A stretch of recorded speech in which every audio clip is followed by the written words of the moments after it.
Hello everybody. Before we get started, as always, want to give a quick shout out to the lovely music we've been listening to during pre-stream here. This is this is Retro, provided by Declan DP. You can find their information in the lower left-hand... No, you can't, because I moved that. I'm on autopilot right now. You can find their information in the credits section of my Twitch page. Thank you to Declan, and by like them, he makes other free-to-use or low-cost assets for us streamers, so we can have better streams. Thank you very much.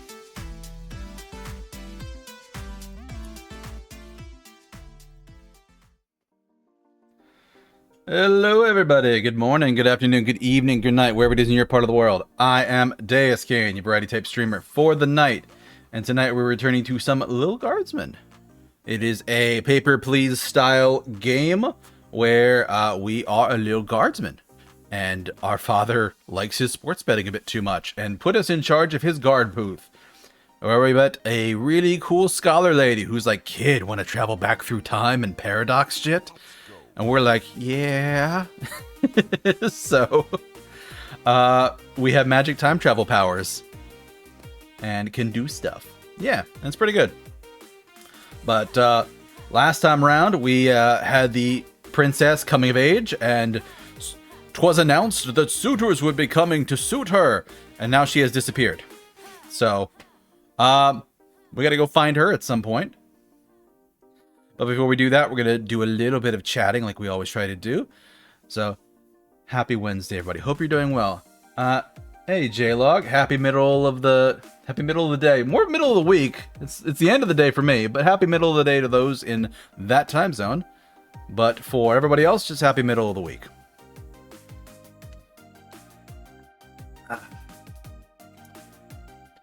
Hope you're all doing well. I actually kind of feel like chatting about something I read earlier today that was making the rounds. Alright, just the usual, but yeah, that's what you meant? Yeah, no, that's fair. So, somebody posted earlier today about Twitter publicly posting the algorithm for recommendations and for, like, interacting with people. And they shared it around. The guy read through. Apparently, there's like 40 or 400,000 lines of code, which is crazy. But it's his explanation on how to go viral and if you can still get shadow banned. Congrats, J-Log. So there is something embedded in the code that it's calling Tweep Cred, TWEEP CRED. It's something that they noticed previously. It might have been there. People have been asking for years if it's still a thing. Definitive answer is yes. It's still everywhere in the code. There's like over 200 results. And it's basically like a reputation system. It determines your reach. You break rules, your reach diminishes. You play nice, reach increases. So the examples here was like post offensive text. Offensive text, 80% reach reduction. Offensive username, 80% reach reduction. If you tweet something in all caps, that's seen as shouting, and it's also a major penalization. Include links? Yes, you're going to be penalized for that. And it says, what are offensive terms, topics, and words? That's filtered out into something else, some text file that they don't have access to.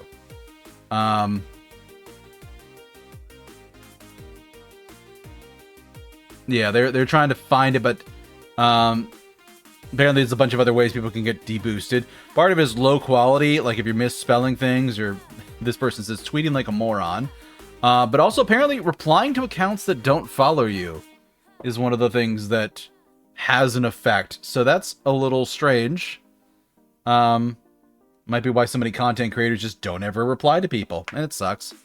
Spammy posts will also get you marked.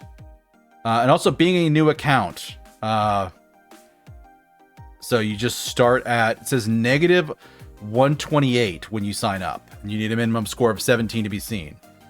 But this actually breaks down. Before 2023, Twitter wasn't that rogue since the takeover occurred. I mean, shadow banning's been around as a concern for a long while. We just didn't have, like, what we didn't have the mechanics of it, and they always denied that, no, we're not shadow banning, because they're not. They're delisting you based on your tweet cred, which is not shadow banning, except it is. It's not what they call it, so they can say accurately and honestly, no, we're not shadow banning you. Well, the bot accounts is something different, because that's actually Elon changing the rules for application programming interface. It's what they used to do for like third-party Twitter websites. That used to be super cheap for like the website side of things. And he like cranked it up to like 50 grand a year or something crazy like that. Like something that effectively is has killed third-party Twitter moderation. Like you just don't see people doing anything with it because no one can fucking afford it. So that's part of it. But the other thing he did was the application programming interface for running a bot account got ludicrously cheaper and easier. That's why we're seeing more bots. He used to call Twitter a letter as a name for the app. Oh yeah, no, I'm calling it Twitter forever and a day. I will never call it X. Because calling it X is stupid. But they basically said here, how does shadow banning work? When you trigger a shadow ban, a label gets applied to your account, which destroys your reach. Here are all the labels that can be applied to the account. And there's some interesting ones here. Low quality tweets, spam, toxicity, untrusted URL, not safe for work, gore, or mentioning a person multiple times. So it's like low quality tweet label drop rule, spam high recall tweet label drop rule, duplicate content drop rule, duplicate mention drop rule, low quality mention, smite spam, toxicity, abusive UQF non-follower, which is interesting. Untrusted URL UQF non-follower, downrank spammer, NSFW high precision, interstitial all users, gore and violence, not safe for work reporter heuristics, gore and violence reporter heuristics, and not safe for work card image. So the shadow ban increases a bit more shivering because of all the looseness.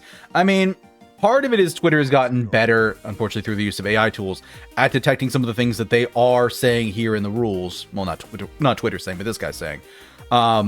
Like, Twitter was explicitly throttling accounts that did not save work. He's seeing evidence here that they were doing it. So if anybody's doing a not safe for work account on Twitter, yeah, they're going to get tagged and they're going to get their reach throttled and they have to behave themselves for a while to get rid of the shadow ban, which you kind of already knew. People had sort of figured that out. But then the problem is, like, as soon as the shadow ban would go away, people would just start acting the same way they did before. They got them banned and not realize that they need to change up what they're doing. Because, like, link spam is a thing. I've definitely seen people, like, link spam to hell and back. And that's a bunch of different things that can do that, including, like, Throne. Throne's an example of something that constantly link spams if you set it up that way. So if it's Christmas time and somebody's going and getting a lot of Throne gifts, but they're like, no, let me just set Throne to always just post to my Twitter, like, that potentially could be a triggering thing here for it. Seen some accounts that post harsh, not safe for work stuff that wasn't from an actual person, just as an example. Yeah. Yeah, I mean, a lot of it comes down to, like, has it triggered this? Has it triggered it enough? But it's saying also the way people engage with your post can hurt you. So if somebody replies to your post, not interested in this tweet, see fewer posts like this, you get reported, blocked, or muted, you will be deboosted for 3 months. So, like, anytime... So, like, for any kind of Twitter drama, if you don't like it, if somebody does something that pisses you off, literally report them, block them, or mute them. This is evidence that that is effective. What is being deboosted? Being deboosted lowers your rating and gets you closer to a shadow ban. So if enough people report you or enough people mute you or block you, it will trigger a shadow ban, from what they're saying here. The problem is people don't do the things that would do that. They don't look at their For You tab and say, I'm not interested in this, show me fewer posts like this. They just quote retweet it or reply to it. which is not helpful. It actually helps that person not gets rid of the content. So they're saying here, they talked about how to get deboosted, so they're going to talk about how to get boosted. So one, if you post a video and people watch it for more than 10 seconds, you get a massive boost. If people dwell on your text posts, it also helps. If people spend 2+ seconds looking at your post, it'll be pushed to more people. Quotes and quote retweets and bookmarks are massive too. So basically, anybody who sees a piece of drama and quote retweets it, congratulations, you've just helped that drama spread. We have evidence of it. So just don't do that. Stop quote retweeting bad stuff. Rarely use Twitter unless to check DMs. Just send random shoutouts to people I follow who follow me back as a way to keep interacting. Honestly, one of the things that can get you boosted, did it say? No, it was a deboost thing, was replying to people that, replying to accounts that don't follow you is potentially a deboosting. So, yeah, it's useful to, generally, like, speaking, like, this is just codifying the rules that Twitter uses to determine, hey, are you a real boy or girl, or, you know, queer or non-binary person? Like, are you a real person? This is Twitter's CAPTCHA for determining that effectively. And if it sees you as not doing that, or sees you as doing things that are breaking the rules, or doing things that it doesn't like, it'll just throttle you through the floor.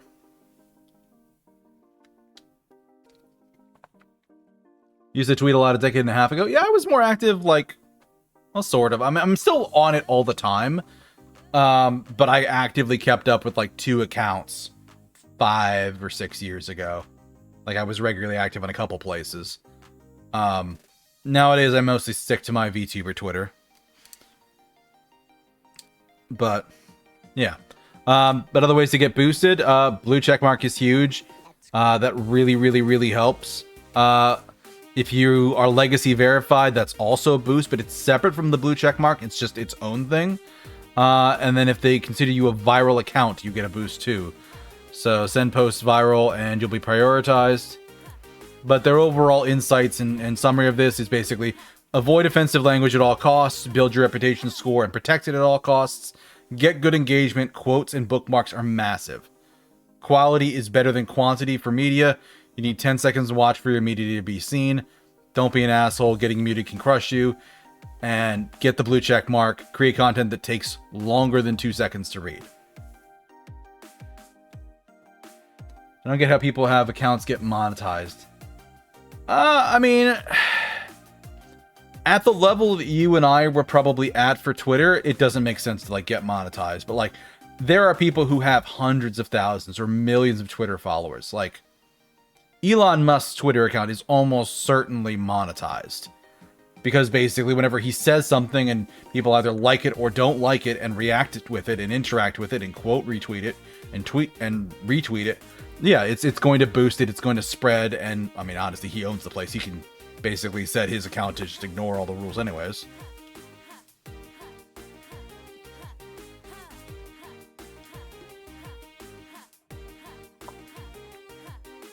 Someone's checking, is there a way to check your score? That's actually an interesting question. No. I guess remain restricted. Offensive language. Tweets must be foul. I'm checkmarked and my reach is still awful. Yeah. Sounds right for manipulation. Yeah. It's heavily biased towards those who have a higher follower count or are more influential, heavily rated. I mean, it's social media. You gotta kind of work your way towards it. Hi, Yuki. That's a good stretch. That's a great time to do it. Hydrate, you bastard! Hydrate!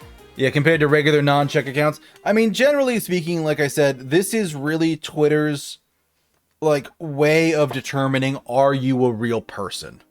And are you somebody worth having on the site? So it's basically like, stop cussing people out. Don't treat them bad. Am I having a rough morning? No, my morning's great. I'm actually just starting up stream. You haven't missed anything. But there was a person who posted information on the algorithm for Twitter, the actual algorithm it's using now.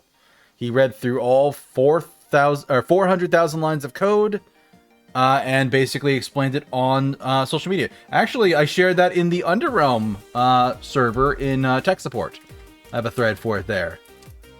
So if you want to read through it yourself, Yuki, it is very available to you.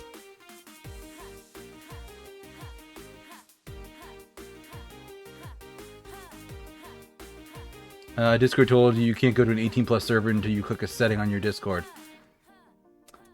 I mean, that makes sense. Also, you can't stop me. Here, get your shout out, nerd.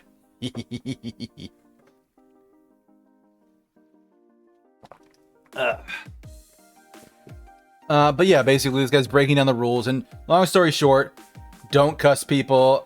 It won't let you go on your phone. Dang it. Yeah. But yeah, no offensive language. Don't be toxic.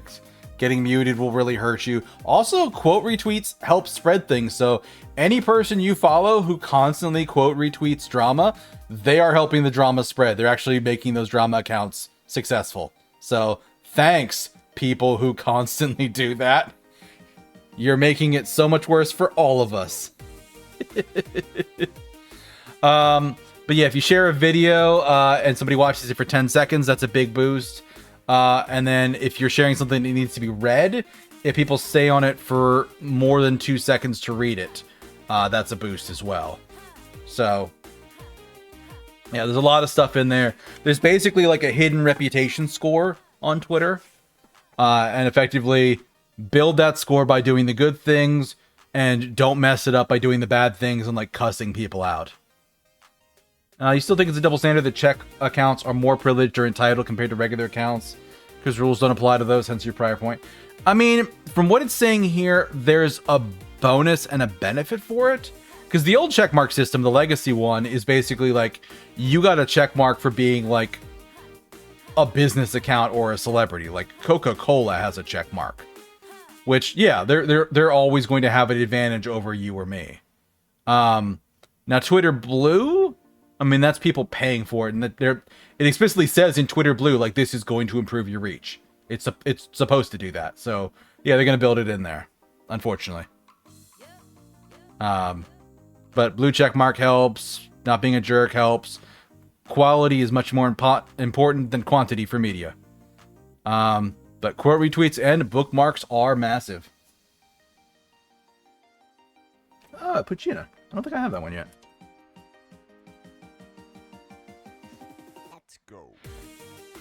But yeah, so it's just sort of interesting to sit down with somebody actually like writing this up and explaining all this, so it's easier for the rest of us to understand what the heck is going on. Of course, this is like current as of now, I guess, and Twitter's going to be moving to Grok eventually anyways for this, so eventually this will just be going out the window and it won't matter anymore. But for now, you can try and like improve your reach, and it's one of those things that like your reputation on a site like this snowballs. If you do well and it continues to improve, great, fantastic. You know, keep doing that, keep building that reputation and keep growing. It's kind of actually it reminds me of the Twitch recap. My brain was misfiring on that. Twitch recap came out this week and I saw the numbers for myself and I'm like, oh, you know, I didn't realize I got so many followers this year. And it wasn't a lot by like the standards of a lot of accounts. It was like only 165 followers or something like that. 135 followers. But the difference is my account only has 360 followers. So to say that I gained 130 this year is basically like an almost 50% increase from where I was at before. So seeing that in retrospect going backwards, I'm like, oh, I had great growth this year. I did fantastic. This is actually amazing. But, you know, day to day, month to month, you might not notice. And I certainly didn't. Yeah, wish all the elites learn how to be better people while putting their petty attitudes aside. Most of them, in order to let everyone have access and get interactive. Yeah, that's not really gonna happen, J-Log. I wish it would, but yeah, the elites are not going to become better people. They've actually quite successfully benefited from being the worst people. I wish that were not the case, but they have, unfortunately.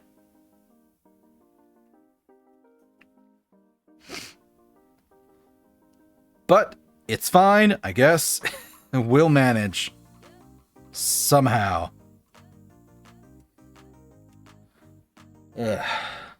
As everyone pays the price overall, basically, yeah. But yeah, that's the breakdown for Twitter. Briefly talking about my Twitch recap. You will, if you check my Discord, which I ought to, I mean, they just shared the Discord link there. If you check the Discord, I have my overall one there. It's also on my Twitter and Blue Sky. Talking about it, I posted mine on socials for both myself as a streamer and myself as a viewer. So it's kind of interesting to see both sides of that. Also, if you're in the Discord, I have posted some new art recently. So I started doing this idea of next year I might do like one big wallpaper art every season as like a nice gift for my community. So this year we have, or this season, we have good old Papa Deus, Daddy Deus, Dad Tuber Deus out there shoveling snow. He's cleaning the sidewalk for y'all. He's out there with some rock salt, and he's putting in the work with his nice old coat and scarf. So if you check in Discord, you will see the full-size version of the image, and you may enjoy it for, you know, downloading and use reasons. So also got some new Discord emotes, or new emotes that I put into Discord. I haven't loaded them up into Twitch yet because I don't have enough slots for the emotes I already have in Discord or in Twitch. But they are there in Discord, so you get to play with them there, especially if you have Nitro, and you can use them elsewhere. I got 6 new animated emotes and technically 6 new static emotes. I paid for 5. I paid for the animated ones because that particular company was having a special due to regrowing their profile on social media. They gave me the 5 static ones for free, and then they gave me an extra static one that has like their logo on like a side of a megaphone that I'm shouting into. It's nice. I honestly really like working with that company. They also recently turned on like a point system, which is neat, but also like, holy crap, it's gonna take me forever to save enough points to do anything crazy. I'd have to like go and do like a complete remaster of all of my emotes to like earn enough points to really get up to some mischief.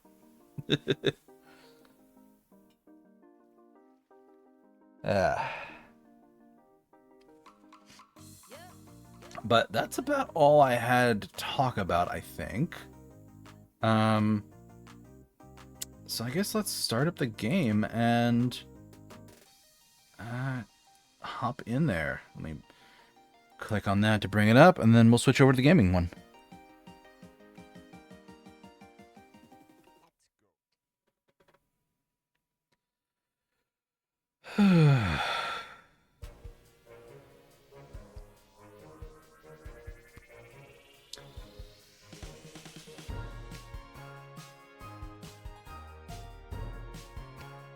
Alright, we're continuing game. Alright, good. We're in the bar. But last time... Then I had to choose who the heck was gonna rescue Princess Desdemona. It was the craziest thing. Yes, also, I was gonna say, the princess disappeared or was kidnapped. We don't know, but she's not around anymore. Even though suitors are coming up to try and date her and marry her and stuff. So... we got pulled into a silly little game show to pick who was going to save her. I originally was leaning towards the rogue, but then he just kind of like fucked off when there was a big problem. So like I went with the wizard instead because the barbarian was the big problem. This is basically You're Not My Neighbor with a cute little kid. Similar, yeah. It's like You're Not My Neighbor, Papers, Please. It's one of those style of games where like people come up to a gate and you have to like decide whether or not to let them in. Don't even get me started on the lightning round. Lightning round was literally a bolt of lightning. You have the most vivid imagination, Lil. But yes, you are a little kid. Also, we have a magic time machine, or like an hourglass that lets us travel back in time. Why doesn't anyone So if we mess up a day, we can fix it. these things? All right. Can't talk. Pretending to cook while I spy on that hunka fine piece of wizard over there. The wizard? The wizard?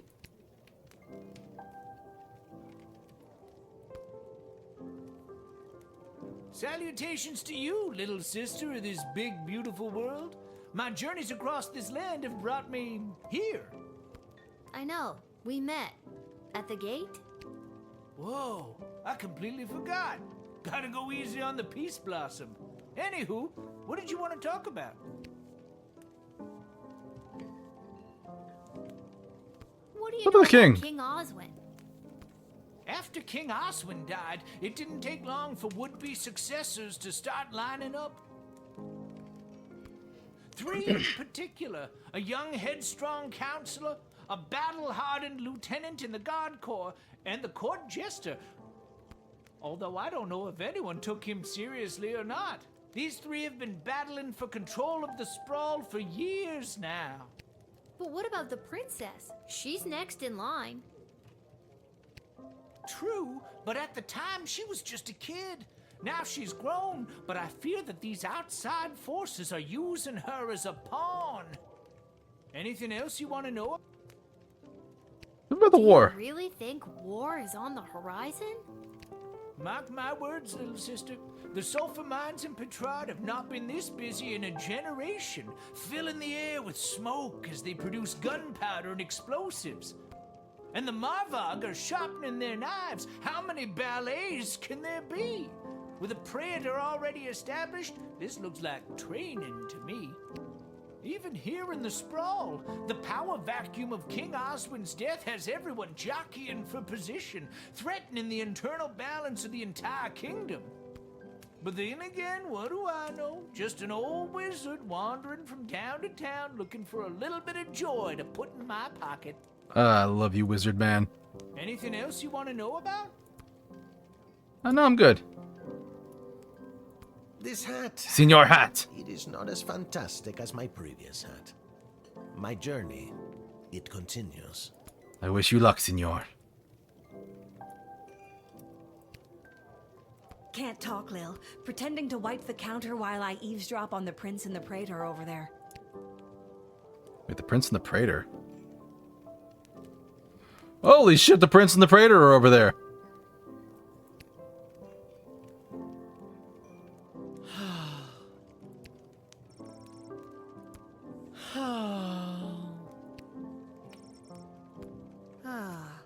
Is everything okay, Beverly?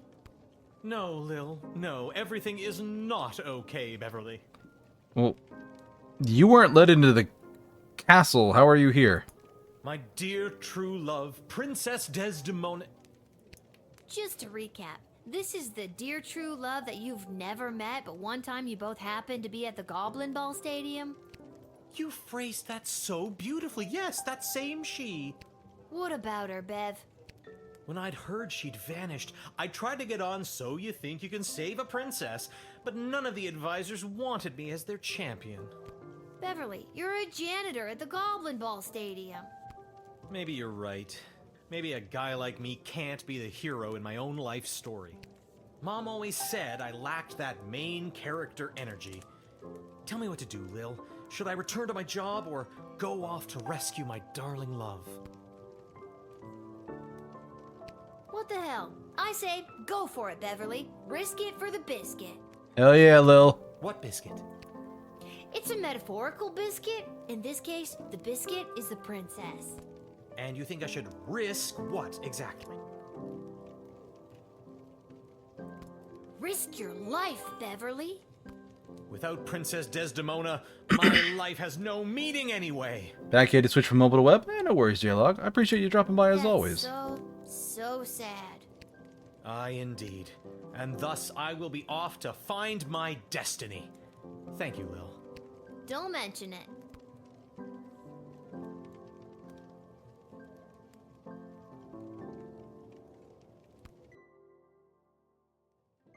Pathetic, weak coward! You should do the honorable thing and let me kill you. Oh, you would just love that, wouldn't you? Yes, I would. It is my understanding that you have selected a self-involved, pretentious mage as your choice of adventurer. Yes, that's right. Oh, the princess is as good as doomed. On behalf of the Marvog Empire, I must say you have made a terrible choice. On behalf of the Kingdom of Petrard, I couldn't agree more. Mages are untrustworthy. And pompous. And smug. And ugly. Okay, I think we're losing the thread a little bit here.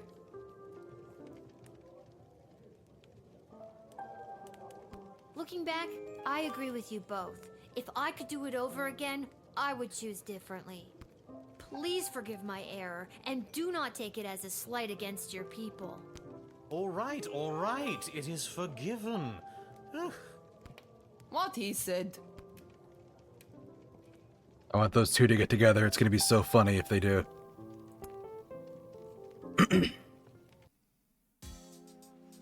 I got some achievement for this.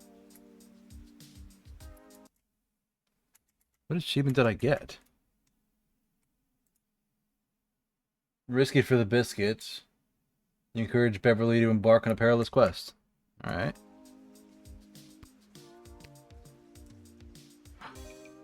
Ooh, I could go down to the sewers. You've Maybe. been at this a while. I have 51.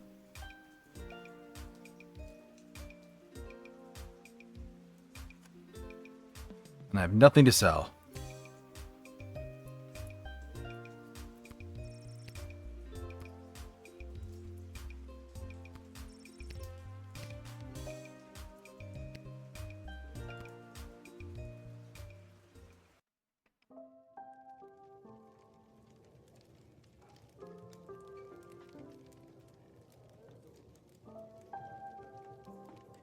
The TV's broken.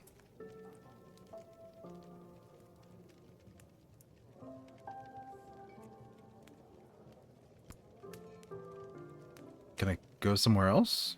Can I go somewhere else? Ooh, the goblin meeting address. Yeah! Lil walks down a dark alley to find a red door.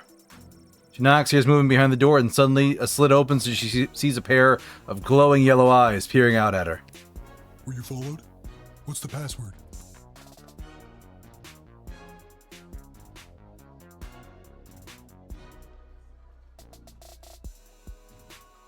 Get out of here, kid. Go home. Wait a minute, I think I've got it.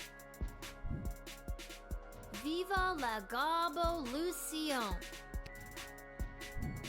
Come on in. Viva la Gobolution.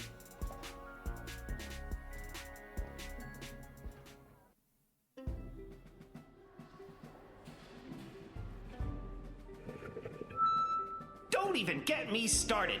Who do they think built this city up into the sprawling metropolis they get to enjoy today?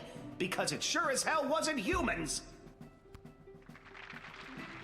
Who is that? Did humans haul the stone that became our roads and buildings? No! Troll labor did that!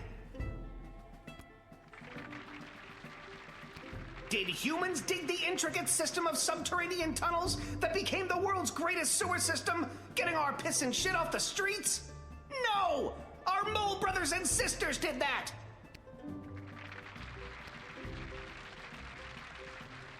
The late King Oswin was a man full of empty promises. He vowed to end the persecution and oppression of all goblins, dwarves, kobolds, vampires, you name it. But last time I checked, I'm still treated like a second-class citizen. They did mistreat you all, yeah.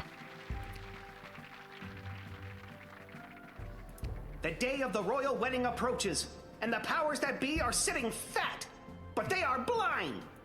Hear my words, people. That day will be their undoing. That day will be their reckoning. A change is coming on that wedding day. Will you RSVP for the revolution?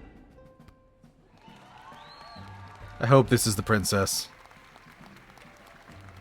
Go home, everybody, and keep your eyes and ears open for what happens next. I invite my inner circle to join me downstairs. Light refreshments will not be served as Carl forgot it was his week to bring orange slices.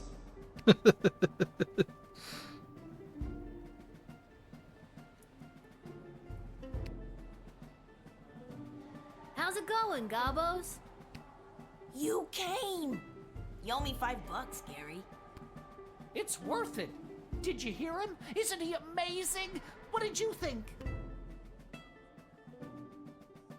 That head goblin guy is amazing. I'm sorry. I really had no idea how bad it was for you guys. You're lucky his slide projector broke down. The audio visuals make it even more horrifying. Ooh. So, is something really gonna happen on Princess Desdemona's wedding day? Like an attack? Who knows? The leader and his inner circle keep their cards pretty close to their chest. But whatever it is, it's gonna be a real game changer. Well, I'm She just marrying a glad I'm goblin? invited. Just keep your ears peeled and your eyes to the ground. You'll get your chance to be on the right side of history. I hope so. See you. Viva la go- Viva la Gobbolution! You're getting it.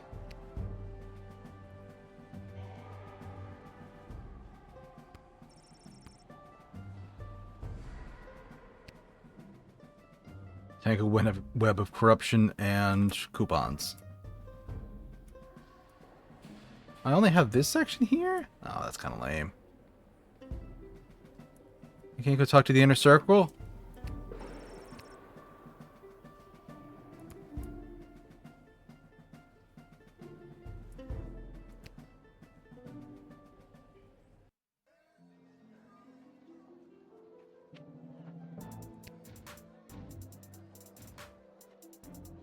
Alright, back to the tavern.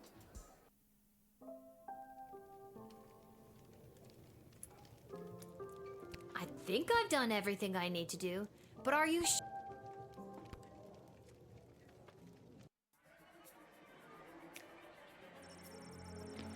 Buttface, jail was going to be tough for Buttface, the farming goblin. As many prisoners were aware of that putrid produce they'd been eating, and their rations came from his lousy land. But he wasn't locked in with them, they were locked in with him. If the years of dungeon crawling for ore had taught Buttface anything, it was this. You find the biggest sword you can, swing it wildly in front of you. He managed to maim and dismember 13 fellow prisoners and 2 guards until he was subdued. What started as a simple misdemeanor charge with a 7-day sentence to end with a life in solitary with no parole. Buttface now has 2 words tattooed on his knuckles. Lil Gate. Oh no. Edward the Great eventually arrived at Becky Snyderman's birthday celebration. He hit the ground running with his tried and tested routine. Pick a card. Is this your handkerchief? Ended with the classic, how many eggs do you have in your pocket trick? None of these impressed the preteen partygoers. After his performance, he enjoyed a piece of vanilla cake, awkwardly waited for Mr. Schneidelman to settle his payment with the check in pocket. Everyone straight to his parents' garden shop to boast of his success. Unfortunately, the parents didn't consider a check for 34 gold, 40 before deducting the price of a piece of vanilla cake to be much of a success. They were very disappointed in their son's career choice. They were pumped to see the rally. They boasted all their friends. Not only did they convince a small human to let them in, but got her to attend a Goblin Liberation Army rally. After you left, the leader pulled them aside to personally thank them for helping bridge the gap between groups. This meant a lot to Julian, whose belief in the cause burned bright and hot. Gary couldn't let go of his daydream of a world where he actually was a powerful mage, not just a goblin pretending to be one. Sure, would still support the efforts of the GLA, but he could do it while making fireworks appear from his fingertips. What started as a simple 2 goblins in a trench coat grift woke something up in the fiery goblin. From this day on, he would begin his quest to become a wizard. Now all he needed was a rope, a scar, and a depressing orphan backstory. Okay. Echo the Wanderer. He headed down to the Pinballs, a local bowling club, where his team was playing for League Night. Thanks to the calming effects of his particularly potent Peace Blossom, he was unstoppable, bowling a perfect 300. His team went on to win the league, and a commemorative photo was put up on the wall at the Pinhead to celebrate his perfect game. Neil Warkiller. Having lost So You Think You Can Save a Princess, Neil Warkiller fell into a barbarian depression and left the sprawl. After a week of sulkily trudging across the countryside, he discovered a quaint farmer's market populated by elderly locals. Lending a hand here and there with the various farmers selling their produce, the once fierce warrior found employment, and ultimately peace with a flower vendor. After winning the game show, the mage wasted no time in getting straight to work. He conjured a small army of moles and other small creatures and sent them off in every direction to seek the princess's location.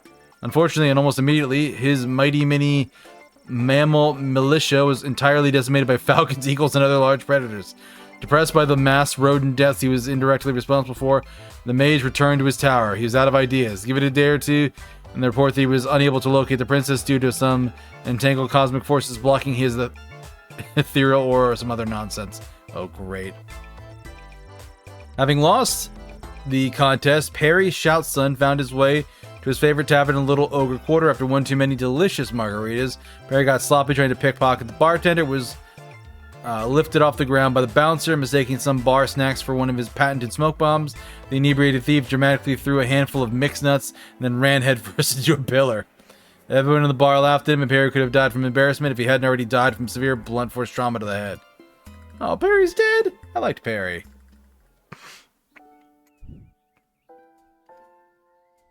Complete chapter 4. The princess is missing. Lil, rise and shine. Aw, Dad, you rise, you shine. I'll take 5 more minutes. It's time to get up. Shouldn't you be down at the guard shed? And shouldn't I be heading down to cover for you? Do you want the good news or the bad news? We Bad have to news work first. the night shift tonight. I'm going back to bed. No, you're getting out of this house and taking some time to yourself today. Why do we have to work the night shift? Good news or bad news? Some of the good news there. Apparently you didn't pick the right person's champion for the rescue mission, whatever that means, and they're punishing you for it. That doesn't sound like good news. Yeah, it's not. I guess it was just bad news this time. Who's punishing you? No one. I work the night shift a couple times a week to help us get by. Oh, Dad, I didn't know that. So, I guess you could say the economy is punishing me. That and inflation. If taxes keep going up, I might have to get a third job so we can keep affording things like your little doohickey here. Wait, don't touch that! Whoa, what just happened? Do you want the good news or the bad news? Both are. I don't know. Do you feel okay? I feel fine, sweetie. No need to look all blurry about it. Now you get out of here and enjoy your day off. But don't enjoy it too much. You have to work all night, remember? Okay, I'm going. Just try not to operate any heavy machinery until I get back. I should probably check in with Dr. B and make sure my dad isn't radioactive.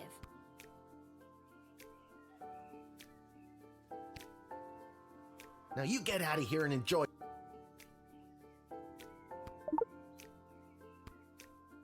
We're taking the time machine with us. Rats. Oh, God. The rat problem is even worse than I thought.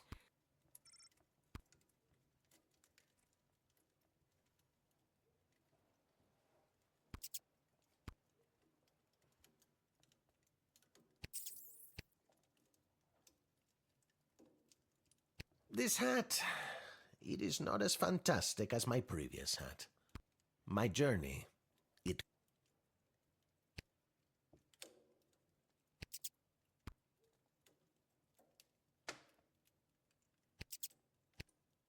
The rats are just squeaking. I think I can hear my friends out back.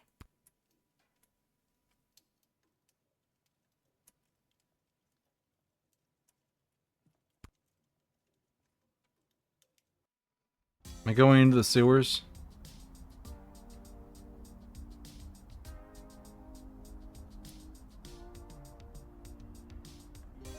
Oh, there's something over here. Isla, Simon, Lamont. How's it going, guys? Hey, if it isn't Little Miss, I haven't been around for a while. Where you been all this time?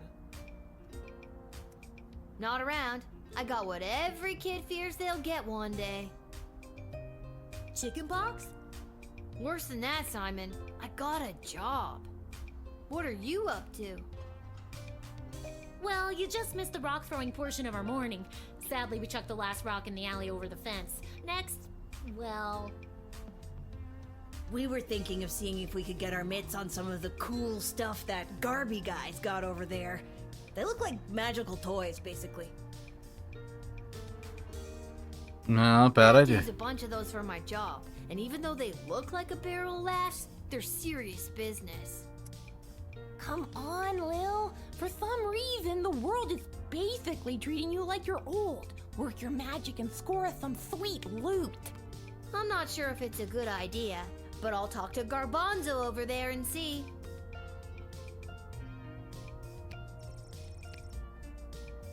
Most of these criminals are part of the notorious Hilltop gang, a bunch of dorks. Scars. That's Luigi? Have you seen this person? Hi, Garby. Hi, Lil. Sorry, I'm not quite ready to open up the shop yet. I can't seem to find my inventory key. What are you doing up so early?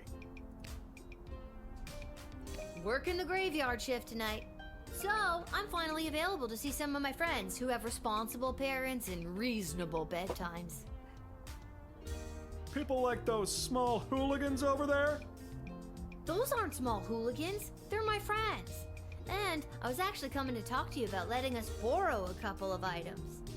I stand by my statement. And we can talk about loaning you some merchandise later. But first, I've lost the key to my inventory, and I think one of them might have stolen it. Maybe you could talk to them for me. Work your little guardsman magic and see what you could do to get it back. On it.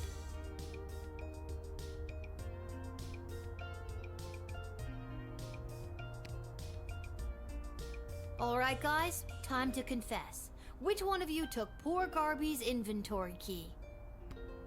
Wasn't me. I don't know. I ain't saying nothing. So that's the way it's gonna be, is it? Listen, I need that key to upgrade tools and buy more power crystals, so one of you is gonna tell me who's responsible. Are you a lawyer all of a sudden? Nope, but Yep. I'm a guardsman. I hope you got your story straight, cause I really don't want to go down to the guard shed and get my metal detector. So tell me, which one of you took Garby's key?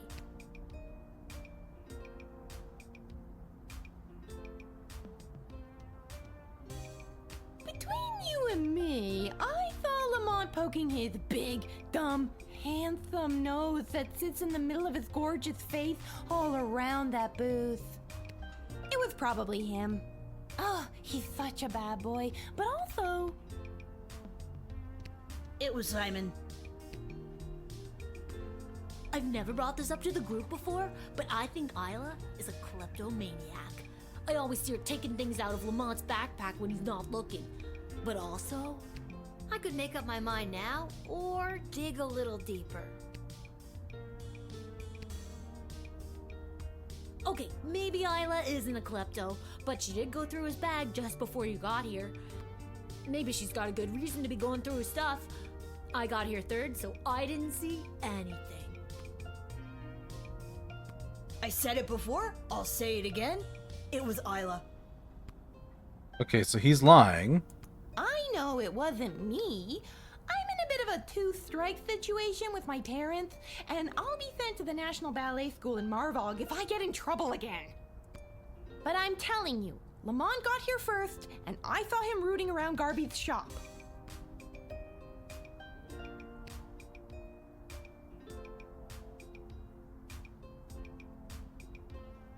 So, did you figure out who took my key? I hate to be a narc, but I think it was...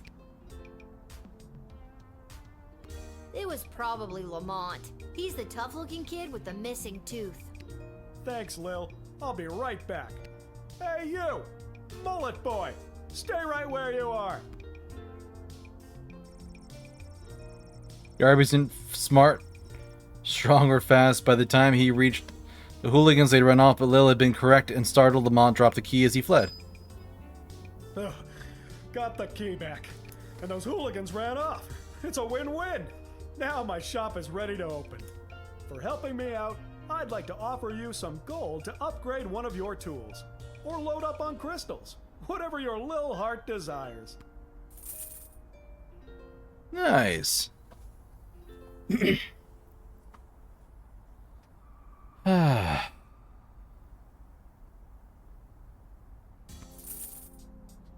Alright, let's get one more crystal. Oh shoot, I was gonna get more crystals anyways.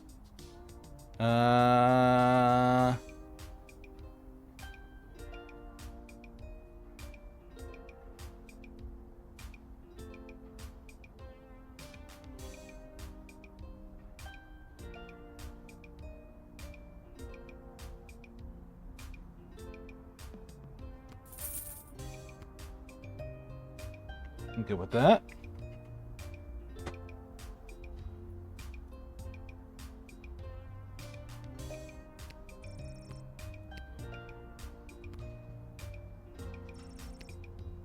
Power crystal between a pile of chicken bones and a broken vacuum cleaner. Nice.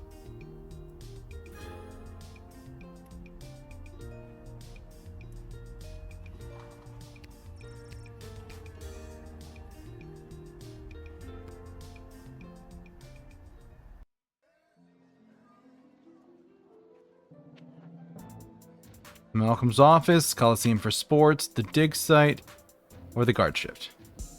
Alright, we've got an ad coming up in about a minute. Let's take this a little bit early.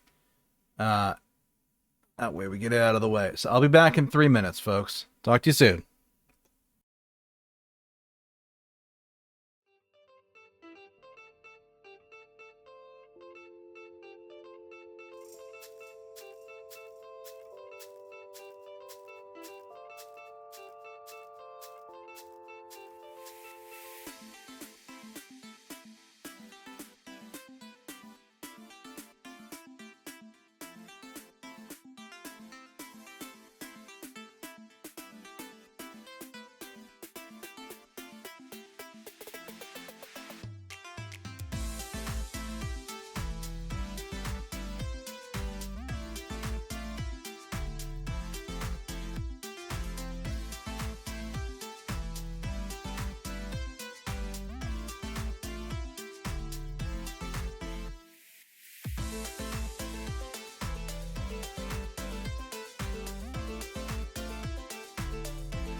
All right, everybody, we are back. Let's hop back into it.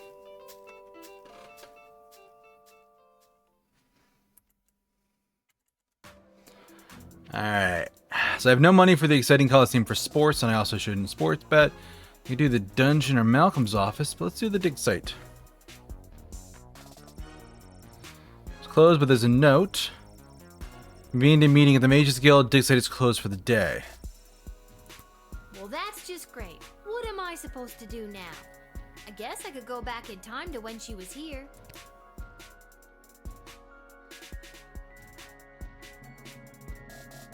But Dr. B did say I could only use it at the guard shed. Maybe that's why it's on the fritz?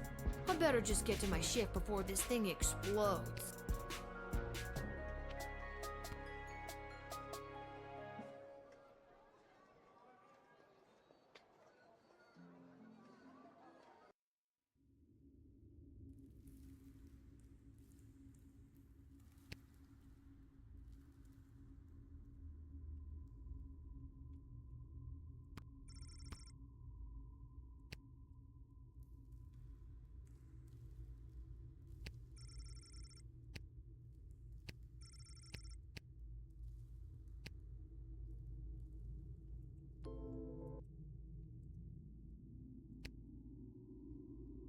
There's nothing to do here.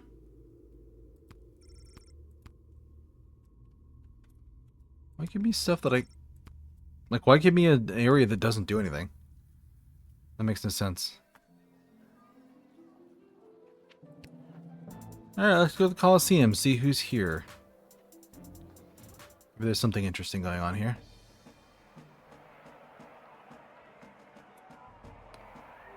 My man! That hat. This hat, it is not as fantastic as my previous hat. My journey, it continues. Oh, hello, dear. Are you here to watch the Goblin Ball game? Hiya, Mrs. A. I usually find Goblin Ball too boring to watch, unless of course there's a little action on it, if you know what I mean. I most certainly do. I've got this month's pension check riding on a sure thing tip that's gonna pay out big time. You sure seem confident, Mrs. A. Care to share that tip with this underage gambler? Your father wouldn't be pleased with me, but I'll tell you what. Since I really bet the ranch on this next game, I don't have any gold left to buy my snacks. Would you be willing to help a little old lady buy a large hat made of nacho chips with melted cheese sauce on top? Mama just can't enjoy the game without one. I don't think I should, Mrs. A. Heavily salted food at your age could contribute to what I'm guessing is an already existing heart condition. Why, you presumptuous little... No matter. I'm sure Fredo will spot me for it. I'll be good for it after my bet comes through anyway.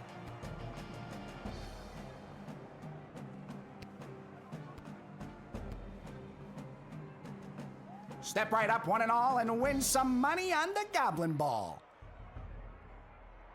Hello again, Fredo. Again? I've never seen you before in my life. But I placed a bet with you on the last game. Doesn't ring a bell. The Kalidar Lightning game against the Brawlers? I won some money. Okay, if you say so. Person I've never seen before. Anyways, you want to make a bet on the game? No. Suit yourself.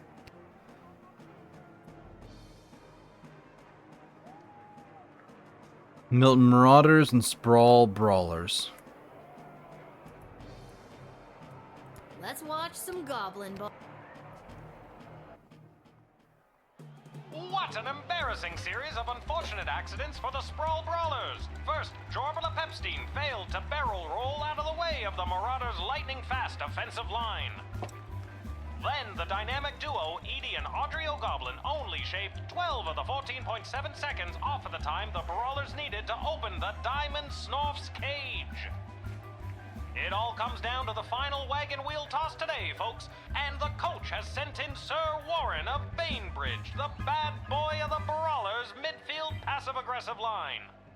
Oh my god. He's muttering something to himself. He spits. He lifts the wheel above his head. He spins. He spins again. He spins a third time, and it's a throw like that, and it's through the posts! The Sprawl Brawlers win! Nice.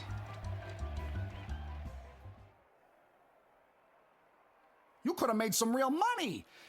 Come back next time for all your illegal gambling needs. Just ask for Fredo.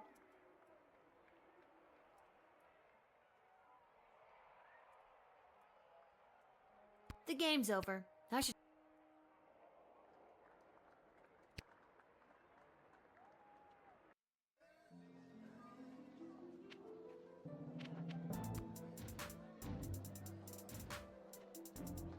Did he come back after the game, I wonder?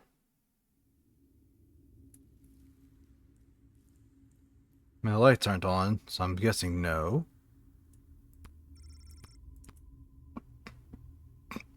Yeah, looks like a no.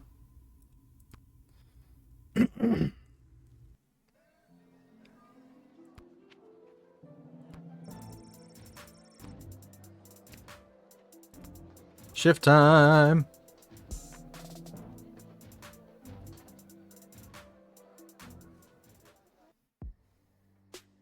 What's this? A mysterious present? Perhaps a secret admirer? Your choice of champion of the Princess Rescue Mission was found acceptable. Unfortunately, we haven't heard much from the mage yet. There's a lot of squeaks and chirps from his tower.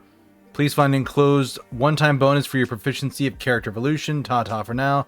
My regrets on your nighttime work inconvenience, Councilman Ash.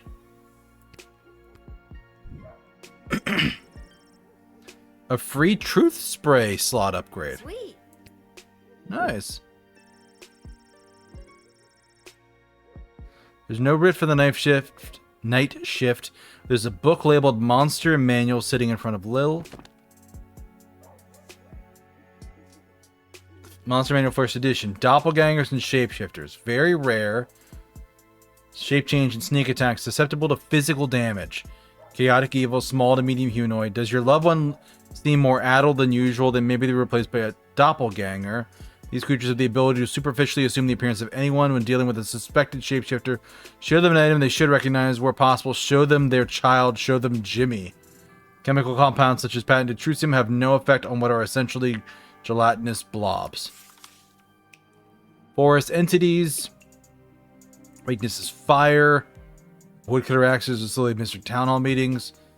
True neutral climbable. Transformation of mundane trees to sentient. Mobile being lost to a sentient mobile being lost to history. They're extremely dangerous but generally motivated by threats to their territory. The bark is often the site of cryptic magic runes and prophetic writings that can be deciphered. Goblins.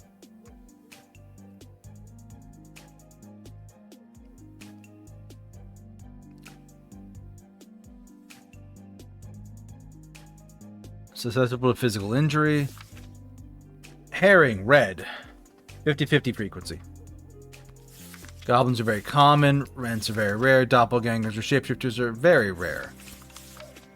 Red herring, 50-50. Cause confusion. Create conflict where none should exist.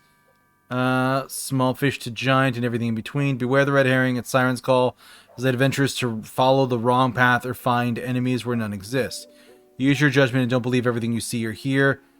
The temptation to believe a red herring is strong, but be vigilant and you will come out on top. Lycanthropes.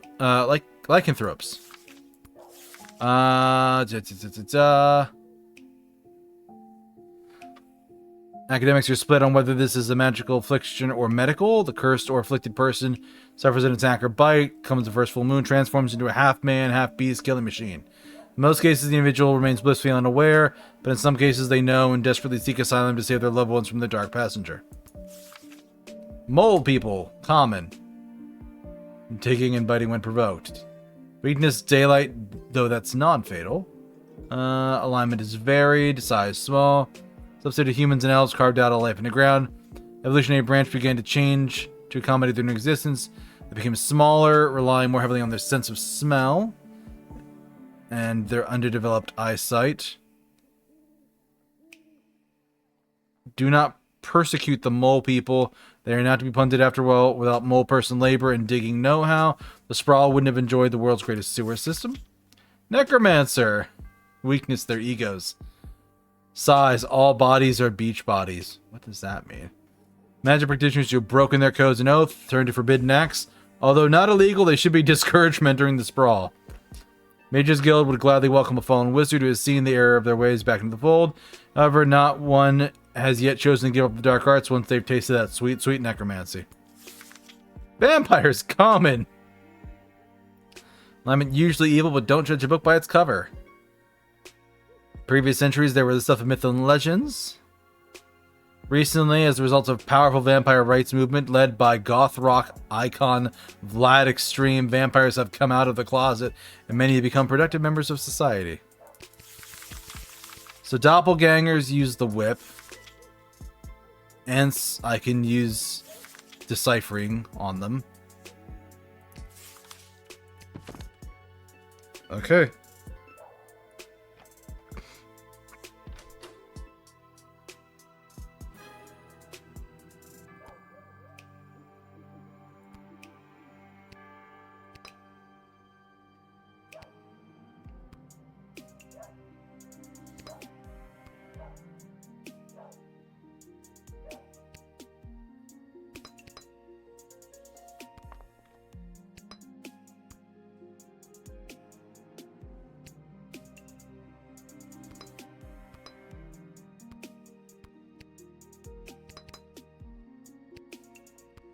Nice, I have guaranteed magic crystals for everything.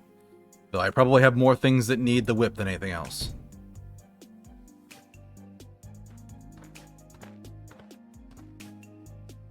Hello, vampire. Good evening, child. I have not seen you at the post before. Yeah, you know how it goes. Drew the short straw this time. Burning it at both ends, you know? Just gotta keep on trucking through. I hear you, working the graveyard shift myself. Yeah. You said it.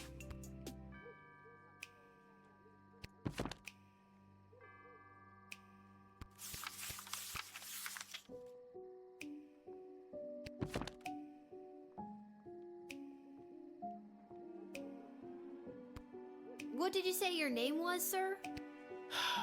Heinrich And last name? von Pyre. Von Pyre? Von Pyre. Title? Count. Your name is Count Heinrich von Pyre? Yes.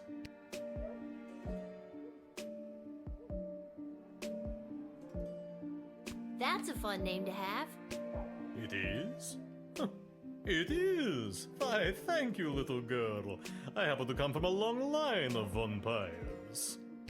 I have no doubt in my mind.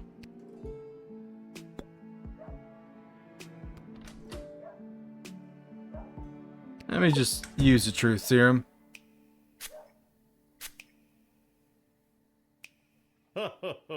Your tawdry magic spray does not have any effect on me, child. Maybe I have something else that'll get you talking.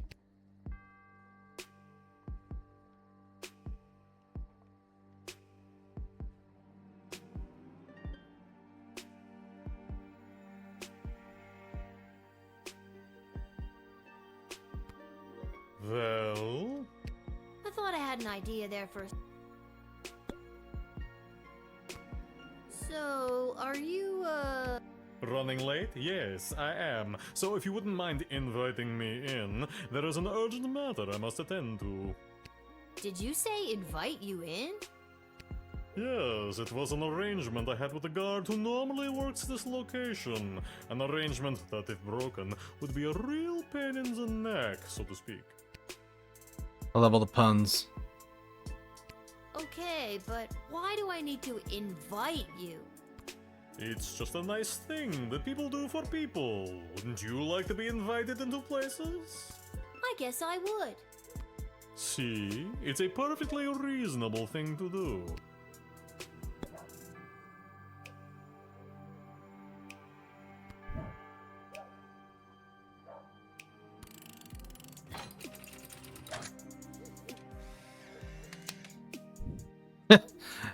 And I can't take his photo because he's a vampire.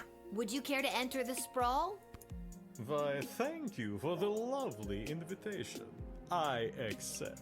Thank you, little girl. Until the next time you work the night shift. Hopefully that's never. Have a good time in there.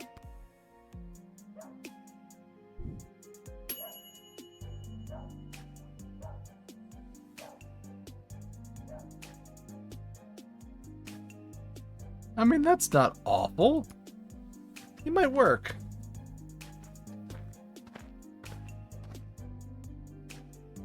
Listen, little girl, there isn't much time. You must send me to jail immediately. I pray you don't make me explain any further. We haven't the time.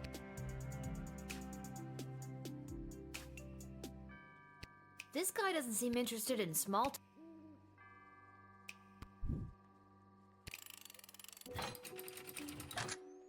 I mean, I'm assuming werewolf.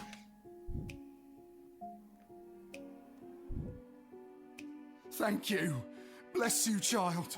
The world is a safer place now. I really hope you get the help you need.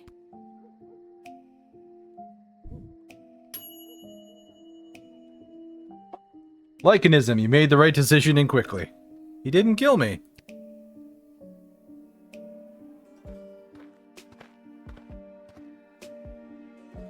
Oh my god. No, little one. Not a god, just an incredibly handsome mortal. People make that mistake all the time. It is I, Prince Phineas, heir to the throne of Petrard. I know who you are. I was working the gate when you arrived. I let you in. And still you mistake me for a god? Well, who can blame you? Do you have anything to declare? Please say no and just go about your business. As a matter of fact, I do. Yeah, I was afraid of that. I declare that I am... Go on. What? You kind of trailed off there? What? You said, I declare that I am... And then... Then what? Okay, and I feel like I'm gonna regret asking, but what have you been doing tonight? What do you want me to say? Milkmaids? Or what I've been doing with the milkmaids? Well, we've come this far. What have you been doing with the milkmaids? I got thrown out for trying to stretch a single into a double. Single into a double. I just feel sorry for you, man. Don't pity me, little one. I am a crown prince of the realm. A sad one. Aren't you here trying to win the hand of Princess Desdemona? Well, sure I am, but when the Mages Guild throws a party in your honor, boy, do they know how to show you a good time. And you can't stop a fox from stealing eggs, am I right? Huh? Good night, Prince Phineas. That's me. Ha ha. Yeah, I know. That's why I said it. Now get out of here. Oh, all right. Well, he just goes through.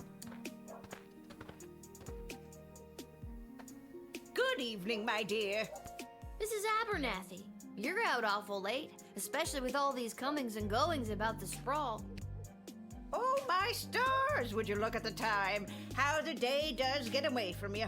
I best be turning in.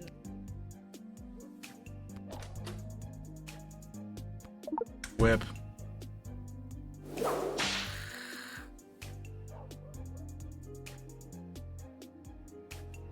Oh, my stars! Would you look at the time? How...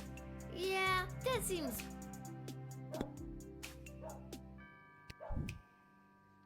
Doppelganger.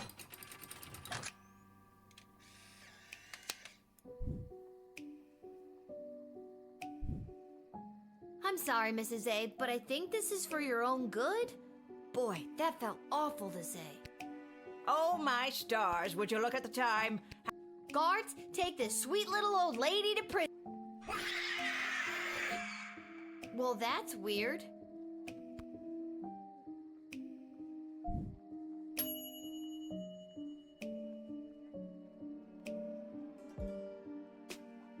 Why only 2?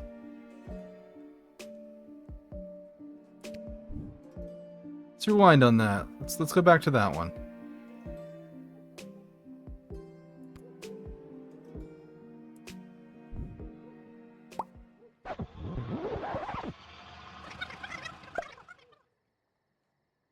I'm curious what I messed up. Good evening, my dear. Mrs. Abernathy, you're out awful late, especially with all these comings and goings about the sprawl. Oh, my stars! Would you look at the time? How the day does get away from you. I best be turning in. My dad will sure be glad I've seen at least one familiar face tonight. Your dad? Yes, I have one. Yeah, you know my dad, Hamish. Oh, yes, Hamish. Your dad, Hamish. Best be getting home to bed.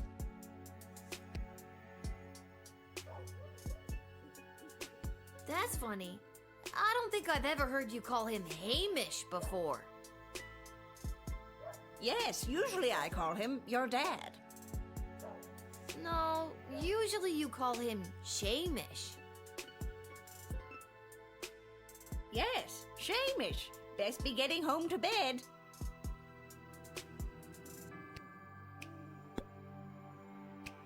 What's kept you out so late tonight?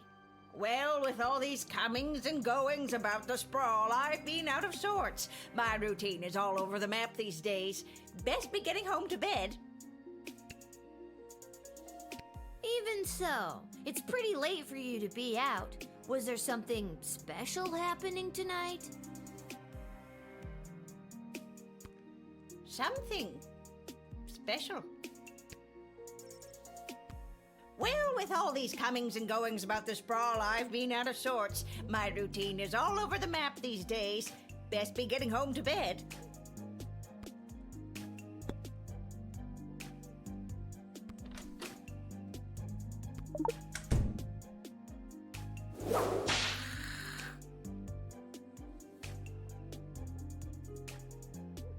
Oh, my stars, would you... Yeah, that's...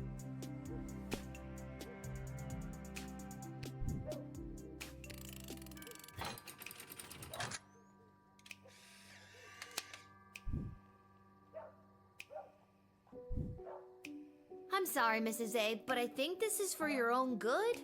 Boy, that felt awful to say. Oh, my stars, would you look at the time? How the day does get away from you. I best be turning in. Guards, take this sweet little old lady to prison. Man, this just keeps getting worse and worse.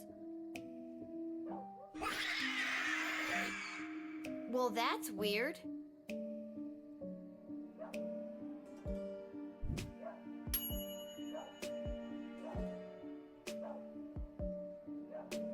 What did I do wrong?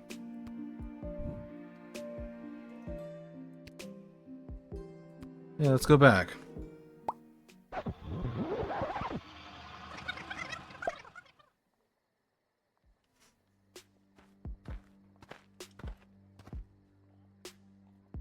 Good evening, my... This is...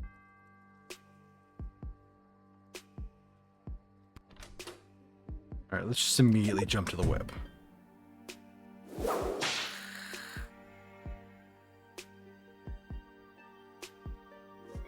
Oh, my star... Yeah, this... My dad will sure be glad... Your dad? Yeah, you know my dad. Oh, yeah. That's fun. Yeah. No. Yes.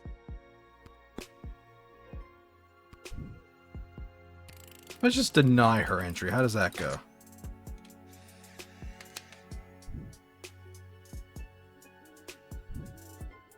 I'm sorry, Mrs. A, but I don't think I can let you in. Oh, my stars, would you look at the time? How the day does get away from you. I best be turning in. No, Mrs. Abernathy, you are not welcome here. Well, that's weird.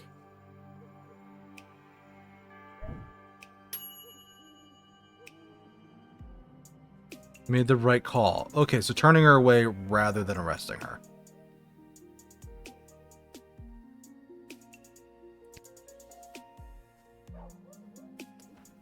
Maybe the point is to whip her more than once? Well, well, well. If it isn't the little girl who works the guard shed. I was hoping we'd meet again.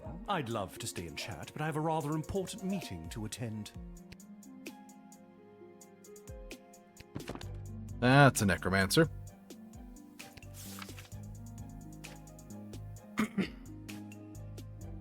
Weakness is their egos.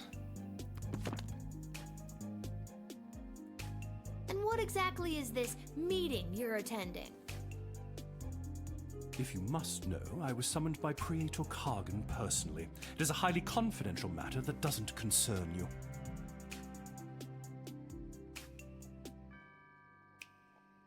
As a guard of the kingdom, you don't tell me what does and does not concern me. I tell you what does and does not concern me. A backbone. Interesting. Foolish, but interesting.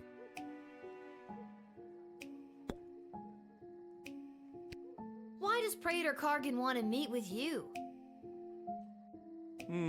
I'm feeling rather generous today, so I will tell you. The Marvog High Council, led by Praetor Kargan herself, are concerned. As ceremonial killings have become more and more common, their numbers continue to dwindle.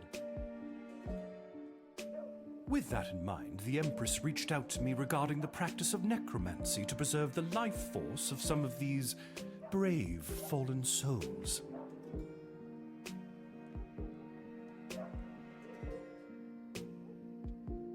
Necromancy is a dark art. Isn't that bringing dead people back to life? It is. Oh, child, it is so much more than that. With knowledge of life and death, the future and the past both fold atop one another, connecting us to all of time and giving us the ability to foretell not only what has been, but what is to come.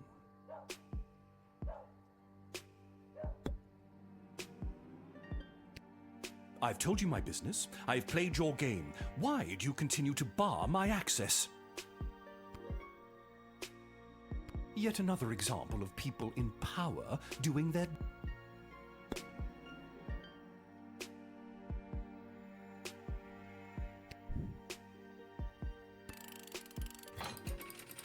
I probably should have used Truth Serum on him. But he's clearly the necromancer. You have no right to deny me, no right to even stand in my view, you pathetic smaggle. Smaggle? What's that? Smaggle. Yes, that is the word we mages use to describe worthless, magicless beings such as you. You are a prime grade A example of a smaggle. Dude, that's pretty weak. No, it is not weak. It cuts to the core. Nah, that's lame. Get out of here. The Praetor will know of your insolence, little one.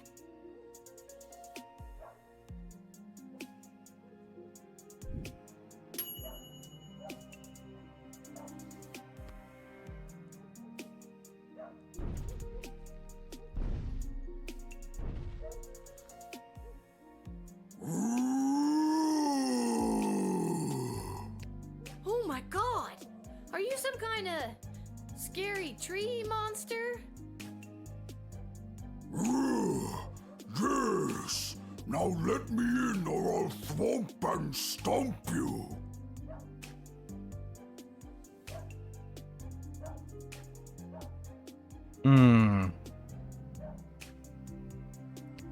Decoder ring. I noticed you have something carved on your bark, but I can't quite make out what it says. Somebody carved it on me when I was a sapling. It was a mistake. Mind if I try to read it? Okay.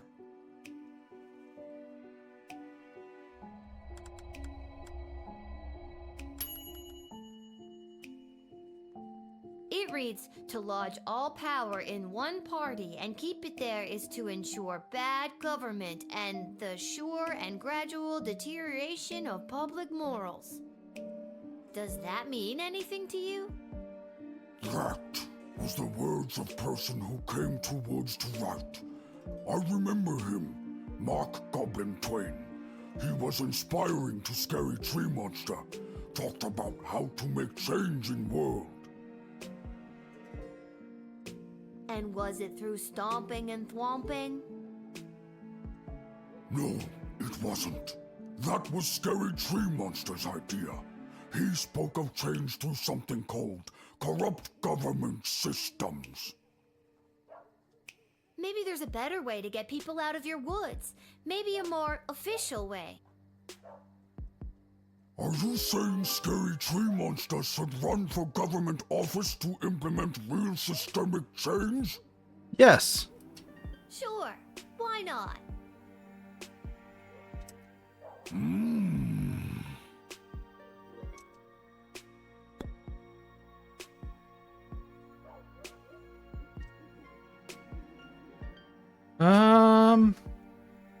You know what? He's all right. I'm gonna let him in, I think.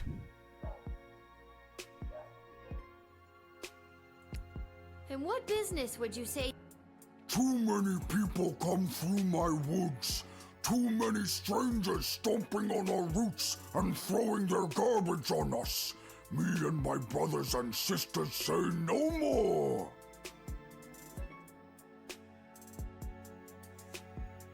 That must be really hard on you and the other scary tree monsters. Not all are scary.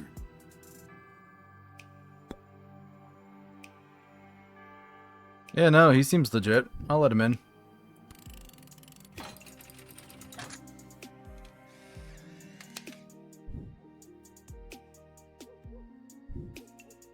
I believe in you, scary tree monster. I think you'll make a fine governor, or Congress tree, or whatever you end up running for.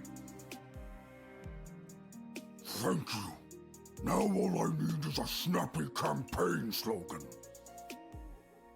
A vote for me is a vote for a tree? A little on the nose.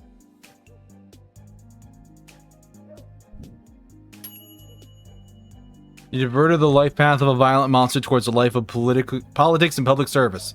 Vote Scary Tree Monster.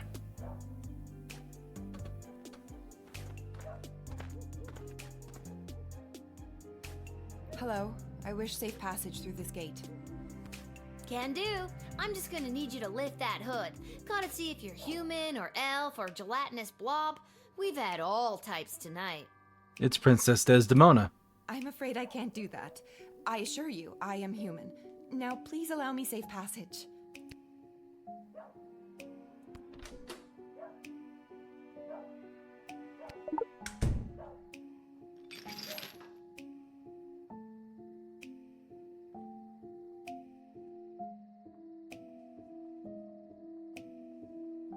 Whoa, what's with the neck candy? A little out of place for someone dressed so discreetly. My necklace is none of your concern. So you stole it? I did not steal it. Then it was a gift? Yes, from my mother. I wish I got a gift like that from my mom. Only thing I got from her was this hair.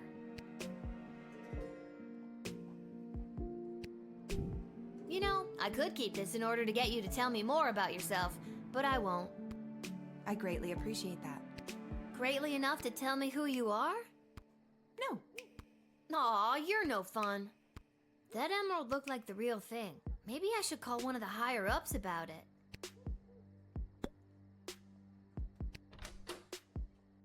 Used 1, 2, 3, and 4. So I won't be able to get back to full charge, but let's try a truth potion. I am returning to the kingdom after being away by my own volition. I have to hurry. There is a deadline that must be met. I have to inform them of my choice. Ugh! Be gone, magic truth spray. Wow, you've got quite the resistance to that. Mind telling me how I could do that?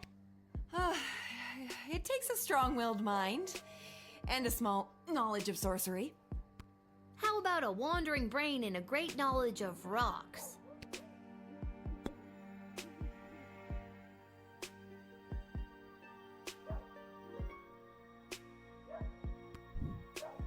I'll let her in, but I know it's the princess. And she was at the goblin thing, so I pegged her there too. Nice. I don't know why, but something tells me I should let you enter. Maybe it's the necklace, maybe it's the nothing else you've told me about yourself, but I gotta follow my gut on this one.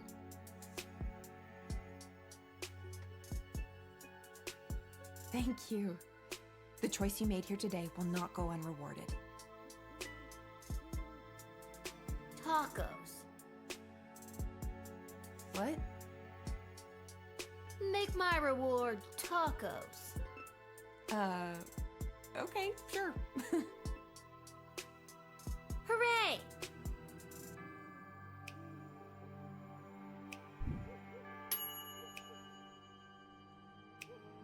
Either way, tacos. I wonder what would happen if I kept her amulet.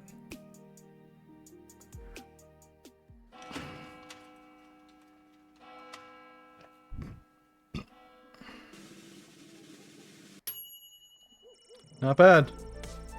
20 extra gold. Put the vampire in? I sure did. Lycanthropy.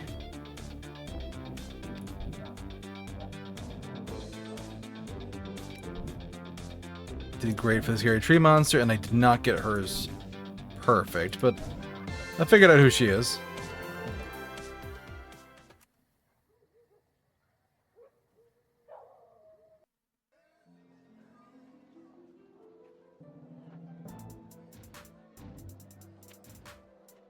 And the only place I have to go is the tavern.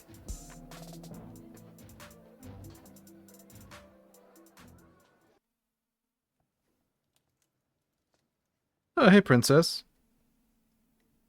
It's you! What are you doing here? Are you here to give me tacos? No, I've come to reveal my true identity to you. So, no tacos? Allow me to introduce myself. I'm Desdemona.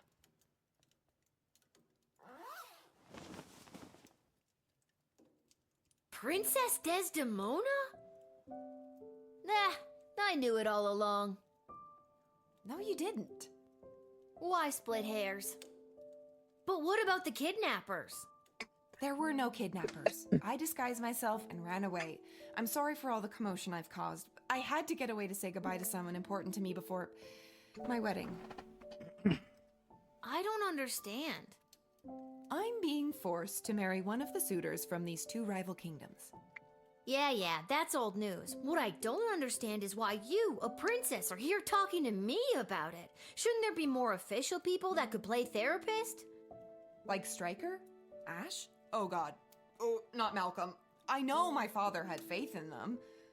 When I'm gone, your advisors will help maintain the balance, blah, blah, blah. They want me out of the way so they can control my father's kingdom. She's not wrong. They've never been good at listening to what I want, or how I want to rule this land. Nobody listens to me. Sing it, sister. And now I'm being forced to choose between allying the Sprawl with the Kingdom of Petrard or the Marvog Empire. You mean Phineas the Pompous Prince or Kargan the Praetor Terror? And it doesn't even matter if I love them or not. At the end of the day, it's strictly politics. Lucky me. This is the first time in the game I've been okay being 12. I just want to make the right choice. Tell me, Lil, what do you think of Prince Phineas?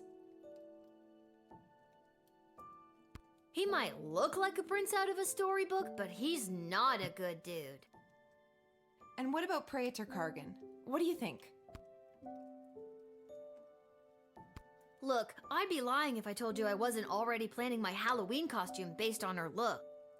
but it sounds like she's got a lot of blood on her hands. I know their ways are different than ours, but come on.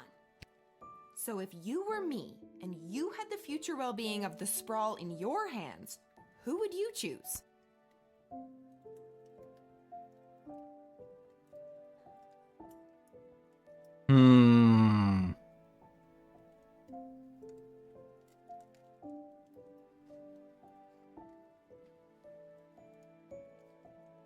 Who do I recommend to her?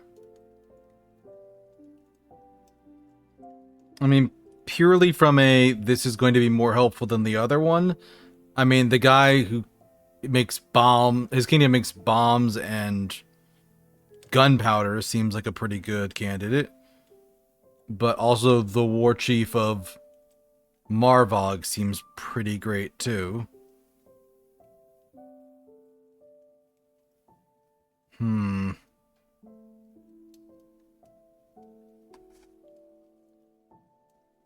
Thank you for your honesty. I know my advisors have jerked you around, but I also know you don't always do what they say, and I like that. You remind me of, well, me. And you remind me of me too, if I was rich and beautiful and influential. Oh, you are influential. You've changed the course of fate more than you know. Don't forget beautiful. I am also beautiful. The sun's coming up. I must go. I shall put my own heart aside and do what's best for the kingdom.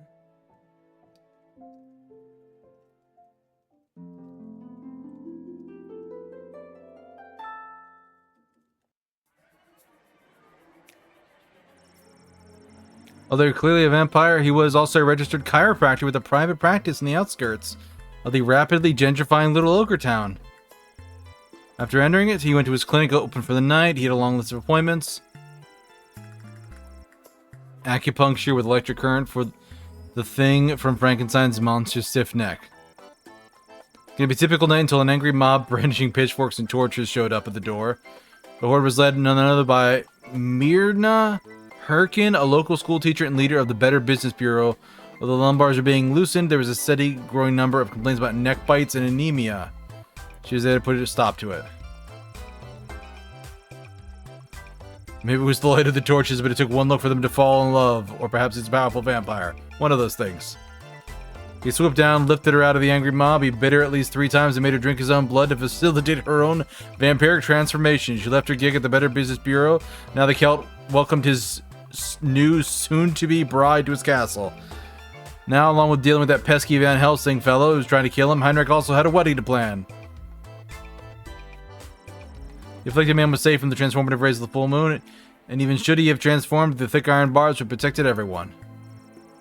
Though the good people of the Sprawl were safe from the wrath of his curse, the mourner was not spared from the aggression of his fellow cellmates. Quartering him in the cell, they shanked him with a handmade shiv, leaving him to bleed to death. Thankfully, the shiv was whittled out of a silver spoon, miraculously curing him once and for all of the curse, the beats that afflicted him long ago. After a fortnight of recovery in the prison's infirmary, the mourner was released back into society. Unfortunately, on his way back to Scarborough, in the Shire of Besseran, he was attacked by a different werewolf and suddenly he's cursed again. If it wasn't for bad luck, this guy wouldn't have any luck at all.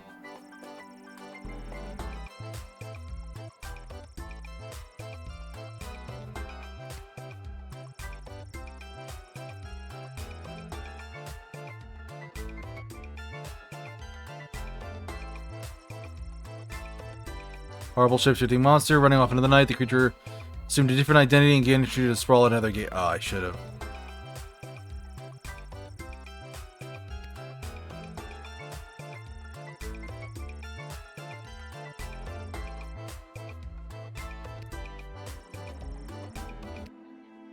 Okay, so it's still around.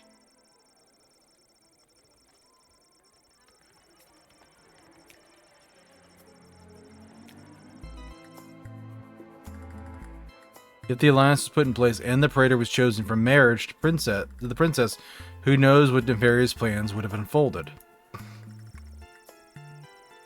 Dejected, he went back to his keep outside the walls, tried another way to forge his alliance with the Morgavians. Wasn't sure how, but he knew his next plan would have to be 100% Little Gate guard proof.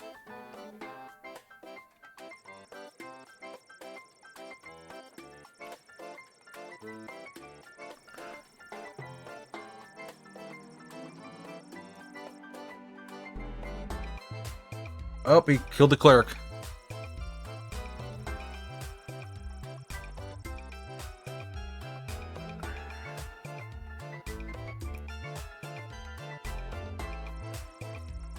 She returned to the castle. She refused to answer any calls regarding her whereabouts. She should royal decree to cut the funding on any active rescue missions, put an end to the antiquated practice of choosing rescuers via flashy game shows.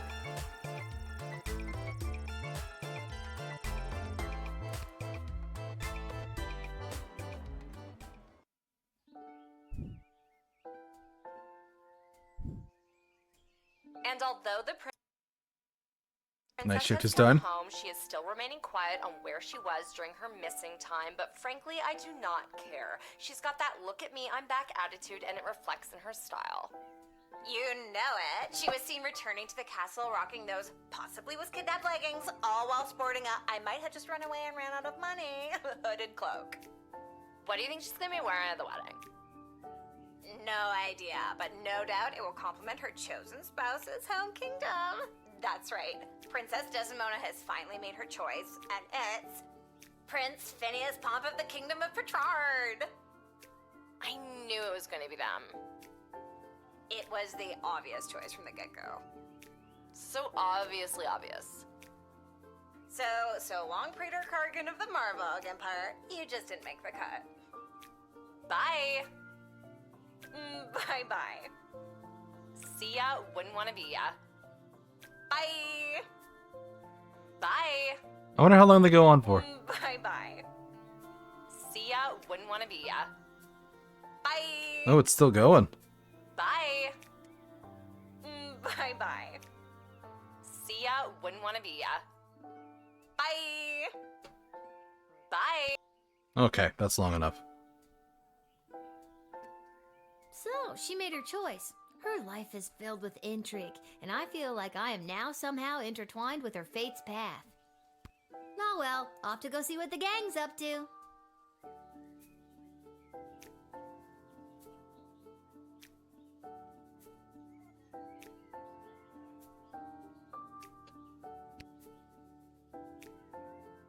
There's a note from Dad.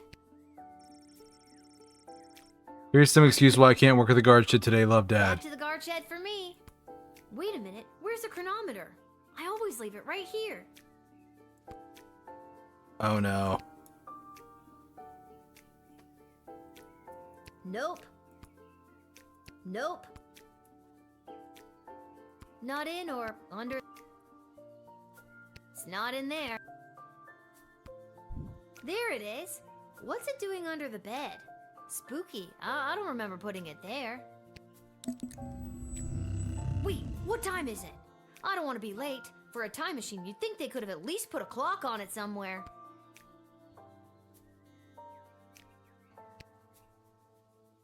Well, that was bad. You could apparently lose it there.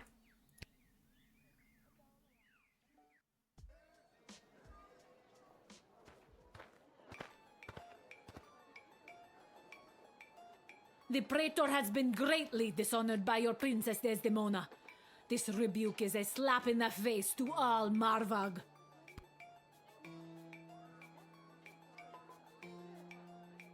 On behalf of the Sprawl, I sincerely apologize to the Praetor.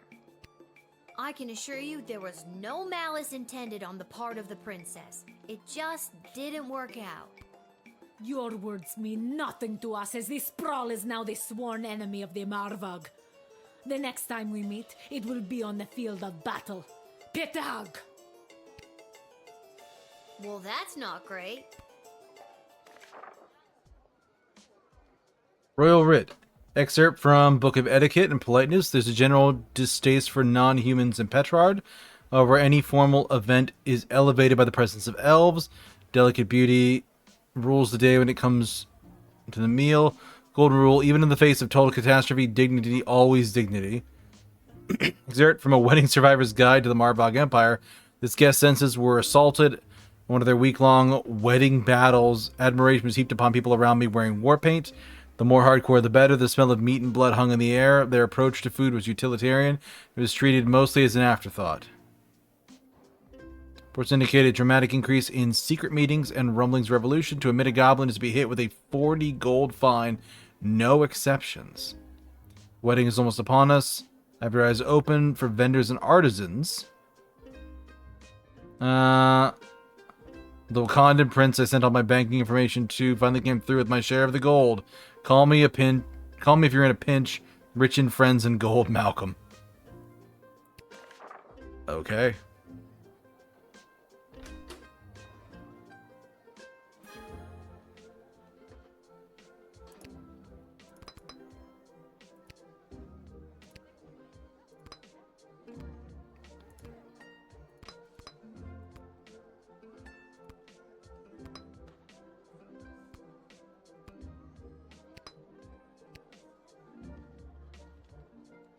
All right.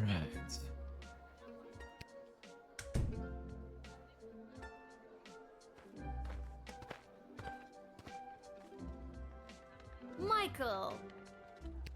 Hello, Lil. What? No more sparkly suit? It was a rental. Besides, today I'm here in a different capacity to help coordinate the royal wedding. You have a lot of jobs, Mike. And wedding planning is my least favorite out of all of them. Tell you what, why don't you be the wedding planner for the day? What do you think? I think it's very irresponsible to get a 12-year-old girl to do 2 grown men's separate jobs.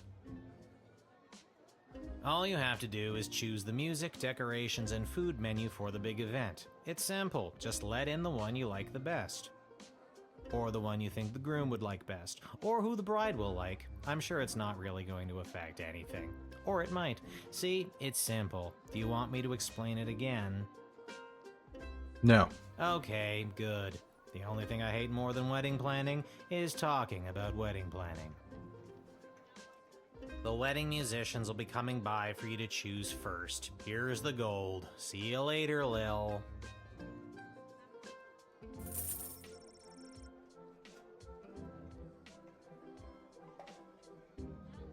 You have 350 gold remaining in the wedding planning budget. Whoa, this gig pays great! The money's not for you. There's 3 choices for music, food, and decor, and each comes with its own price tag. The gold is the budget for the wedding.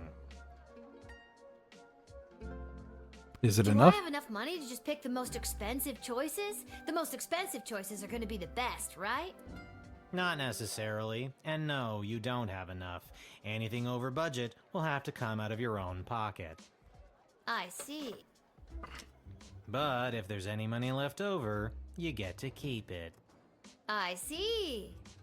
We're on a tight timeline, so keep an eye on your action points. You've got 4 per round, so that's talking to everybody once, or to 2 folks twice. You get the idea. Need that run by you one more time? Nope. Remember, you do the choosing. I'll be here to record your choice and keep track of the budget. Okay, Lil, it's no biggie. Just choose the 3 most important elements of any wedding and try not to stress that it's a royal one. You got this. Okay. It's showing on my end that we've got an ad break coming up soon. So let's actually trigger that now and get that out of the way so it doesn't interrupt us. So we'll be back in a couple minutes, folks.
Okay, everybody, we are back. Let's hop back into it.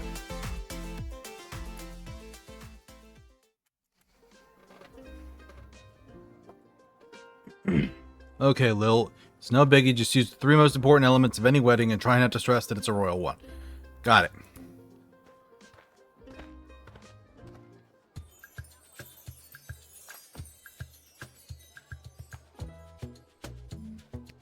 Hello. Hi. Hello. My name is Suzette Courgette, and I sing with my voice. I do the slow songs and the nice songs and some of the ones you know.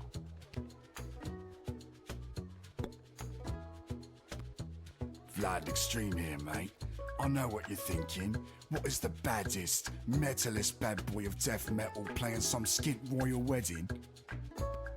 Well, I ain't here just to collect a big paycheck, mate. I'm here to stick it to the bourgeoisie and not take any of their crap, mate. Rock and roll all life long.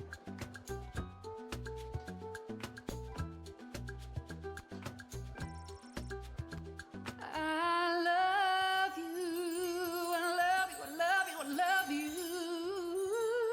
Do you love me too? That's a little sample, I guess, if you'd like. I'm, real hit at weddings, people say. Okay, but the princess would not like that. Hello, young lady. The name is Jacob Fiddlestein, and me and my accordion here play all the polka conga you kids are so crazy about these days. A 1 and 2 and polka conga 2 and 3 and polka conga 3 and 1 and polka conga. Hey! Oi, I nearly winded myself there. Have you made up your mind? Maybe.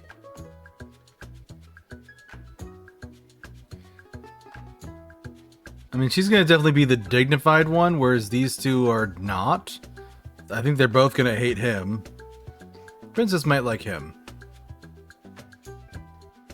Let's go with this one. Yes. Oh, that is, so lovely of you. I'll start warming up right now. Good choice, maybe. I'll write this down and be back when the next group turns up. See ya, kid.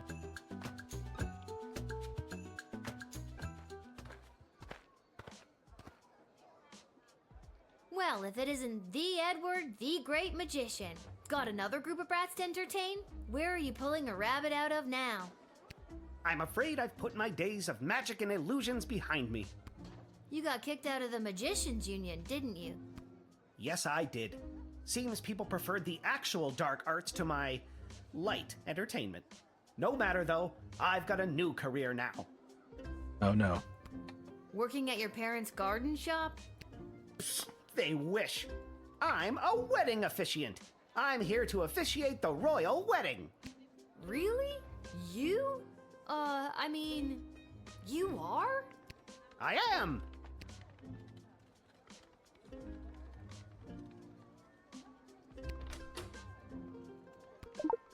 We're gonna spray him down.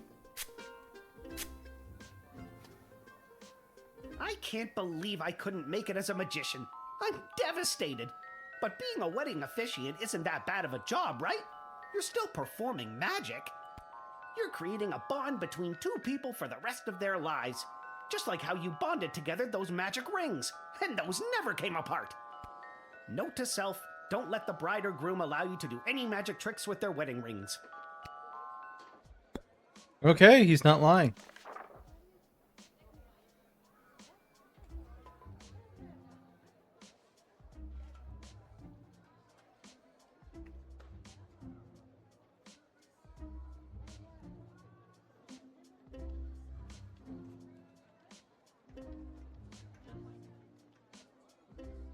Vendors and artisans on their way to the wedding.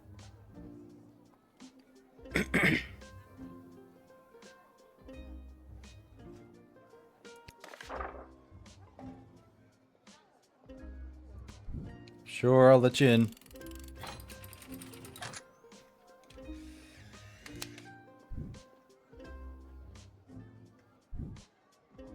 Edward, the official officiant, I hereby grant you access to the sprawl to officially officiate the royal wedding.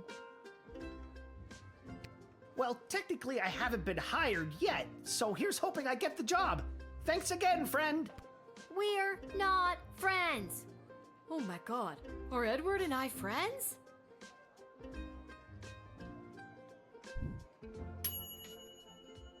Jane's career is just for a moment like this, but there's very little indication he's not going to cock it up. Maybe there was a way to help him? Probably. Hello there, I'm back. On to the decorator candidates. I don't have to tell you how important the interior decorations and overall aesthetic of a wedding can be. I don't have to tell you, because I refuse to tell you. Anyways, here they are, take your shot. So goblins aren't allowed. Who am I, you ask? Only the editor of the biggest wedding magazine in circulation right now. There's no one else who can do the royal wedding justice, darling. Surely you've seen my work. Just don't look in last year's issue, darling. I went on a real tangent about slaughterhouses one night, and my team printed everything I said. Blame the Quaaludes. This year, darling, we'll do something daring. Daring and bold, darling. Can you feel it? Hello. I've got some grand ideas, you know, for how the royal wedding should be. You might not know it, but I read all the latest wedding magazines down at the salon when I'm getting the old do done. And apparently what's in these days is meat. Big bold slabs of meat on the wall. It gives things a real abattoir feel, so they say. So I guess I'd go with that. If we were marrying the other person, yes. Here's my Pinterest board, which is totally a thing that exists in the world of this game.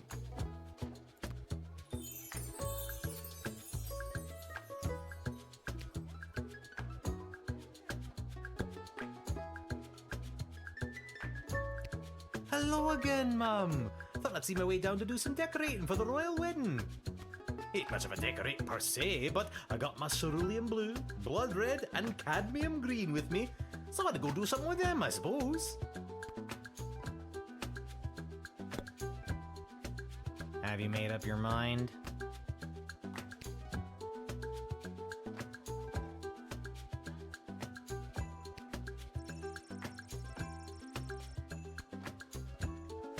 Yeah, let's hire her. Fine.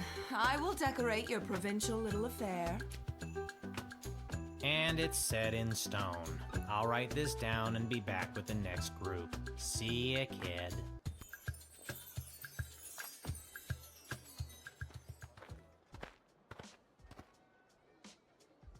It is I, Articulous Flame Hands, chosen by the power vested in So You Think You Can Save a Princess, to rescue said princess.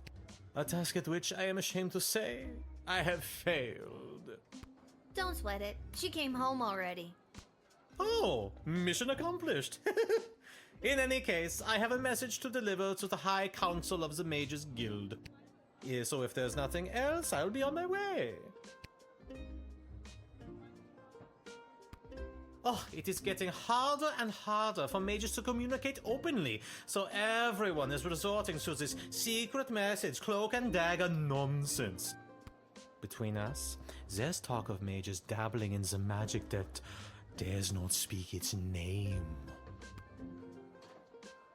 I kind of felt like something was wrong with the Mages Guild, but I couldn't put my finger on it.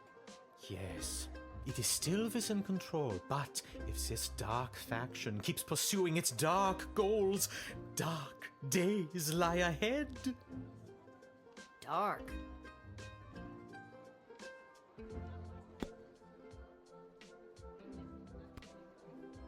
This is the message I have been charged to deliver to the High Council of the Mages Guild. No use in trying to read it, though. It is concealed by a web of secretive spells and codes that would be incredibly difficult to untangle. They don't say. Can you read it? The codes used by the High Council are too strong for me, a mere level 9, to interpret. Wards held by powerful crystals were used to create them. It would take powerful crystal magic to decode this.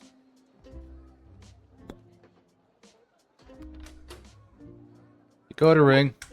Hey, can I see the letter you're delivering?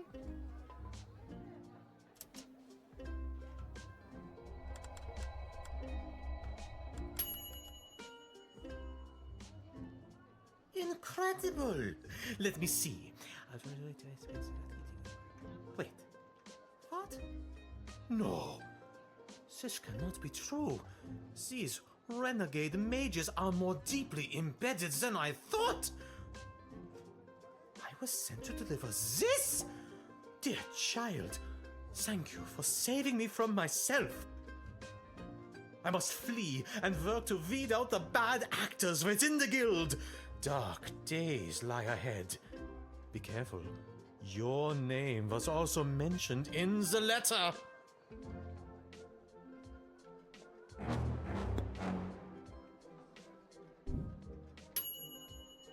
Help reveal some murky going-ons within the Mages Guild and saved him from becoming an accessory. Huzzah! Alright, kid, can you feel it? We're almost done. This is the last hellish choice you'll have to make as a wedding planner. I, for one, cannot wait to be finished. Just hurry up and pick the food option for the wedding so we can get out of here. I'm not allowed to leave.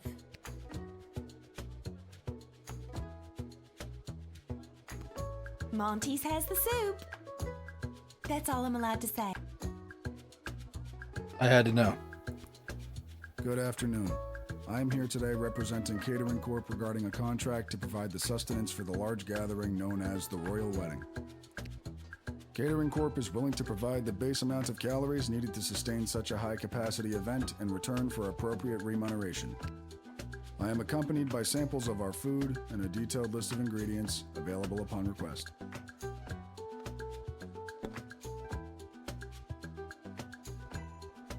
I am legally bound to share this collection of foodstuffs labeled accordingly. I am also legally required to share that the base ingredient in all dishes is military rations. Ew. Adequate appetizer, edible entree, passable pudding. Well, these are all terrible. Bonjour, mademoiselle. Je m'appelle François Saint-Français, head waiter à la Chez de la Maison. We provide the finest and the fanciest of delicacies for the newly married royal couple and their guests. Only the smallest portions for the highest prices, of course. Very chichi pompon for the snootiest of people. A place someone like you or anyone you know would never get into, no matter how hard you tried. I have no idea who to pick. Have you made up your mind? So I can't do them because they're too expensive. Let's go with the Catering Corps.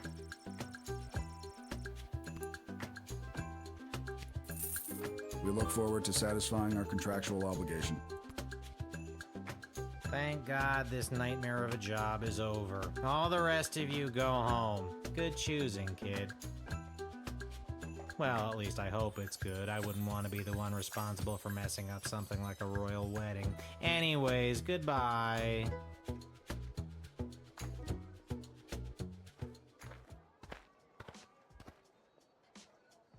I am a citizen of the Sprawl. I have nothing to declare on my person, and I demand to be allowed entry. Wait a minute, I remember you. You were the speaker at the, Viva la Gobble-Lucien. Indeed, I was. Today, I understand that the doors to the Sprawl are closed to my people. You have a choice. You either let me in and incur the penalty, or you arrest me. I'm sorry that you are the one in this position, but I must take this stand. For the good of us all, Viva la Gobble-Lucien!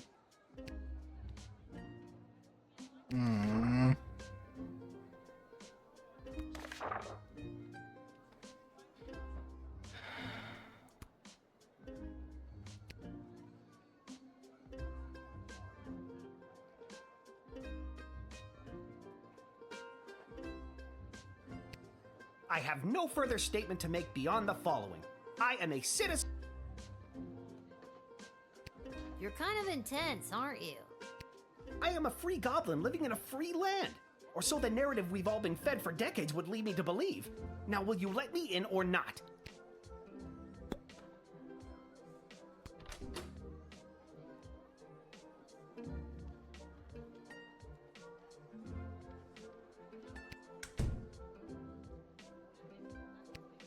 The treatment of my people, and indeed most all non-humans in the sprawl, is a disgrace, a national embarrassment. If I do not have the freedom to come and go from my home as I please, what do I have? So once again I say to you, I am a citizen of the sprawl. I have nothing to declare on my person and I demand to be allowed entry.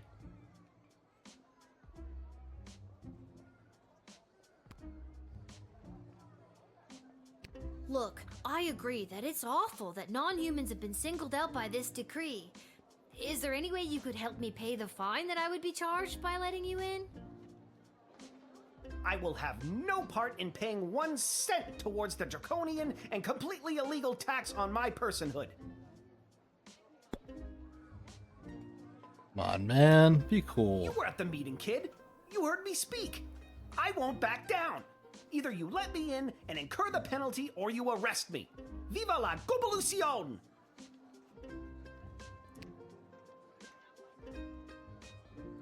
I gotta say, Gobblelucion feels kinda dumb. As a word, not as a symbol. Just saying the word Gobblelucion. Kinda dumb.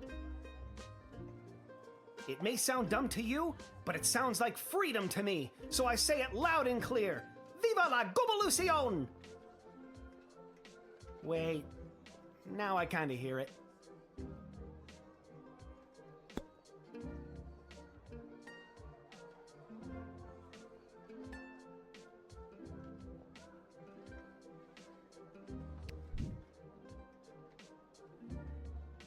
You know what?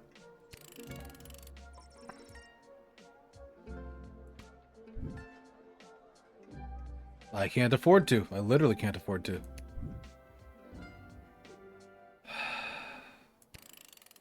Not good enough. I'm not leaving.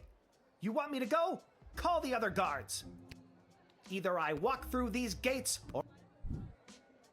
Alright, fine, buddy. I literally can't afford it.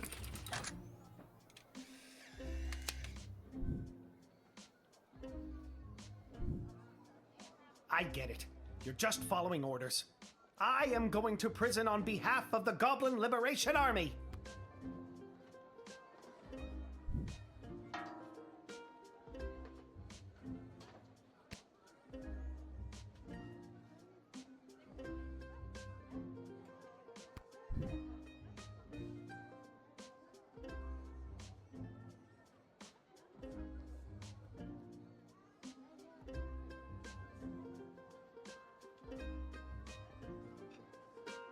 Redo the day and pick different wedding people, which would give me more money to let the goblin in. But I'd literally have to redo the entire day.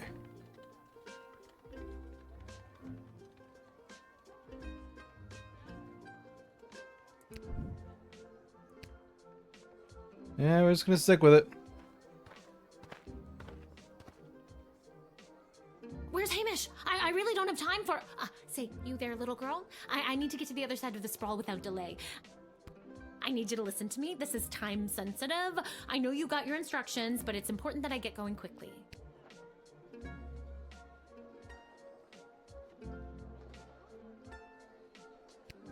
I swear someone was supposed to give you guys a heads up that I was coming. Let me spell it out for you. I went to school to become an ice sculptor. My parents said, you'll never make a living at it. And they were right. Until the royal wedding, that is. This is my big break. I got the ice. I sculpted it. Now I have to deliver it. It's hot out. Just let me through so I can prove my parents wrong. Yeah. Sounds like you're under a lot of pressure. I'll try to get you on your way. Thank you. You have been an immeasurable help in the...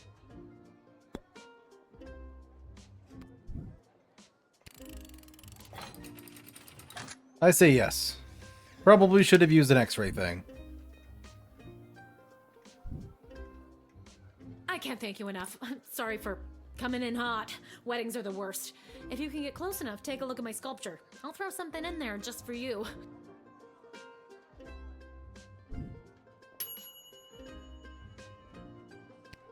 Nice. An extra 4-star will help. I got a letter. You're interested in planning the wedding for our prince. The lady, the choices you make have been authorized to reward you a bonus of 100. Plaque with your name has been affixed to a bench with a lovely view of the sulfur refineries in our capital. Lovely.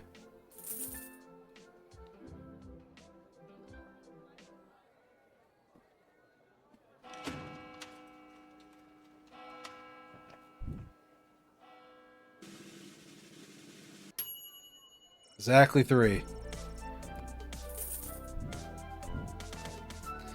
She has careers for a moment like this, but there's very little indication he's not going to cock it up. So his was good. And I let her in just in time. So nice.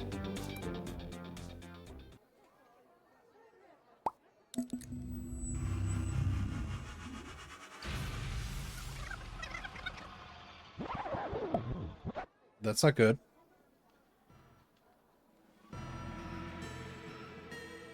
I have a very bad feeling about this. Salve il espuela, regno meo grata. The little girl, welcome to my realm. I need to get out of here, and fast. Quid ruis, curparum nudimus. What's the rush? Stay and play a while. Think, Lil, think. Hospices in hoc regno, atulistina donna solita, hic requiritur immulatio, ircis immortem vitare velis. Quia pueresa, non custoditus avira, pauca tantum momenta abis andequam tu consumam. Non io cari, This one nunc doesn't facerem work. Are you aliquid, kidding? si esem tibi. Ego sum demon, egeus meum cisio et similes homines inops necabo. Num incipiam dedecam antiquam te interficiam? Sige, bene. Dece, nove, octo, sette, This isn't working. sex, quinque, quattro, tres. Duo et demidium, duo, unum et demidium, unus.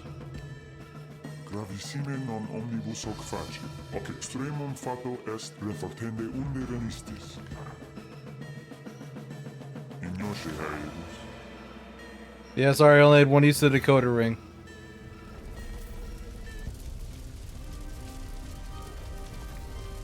Mortis! No!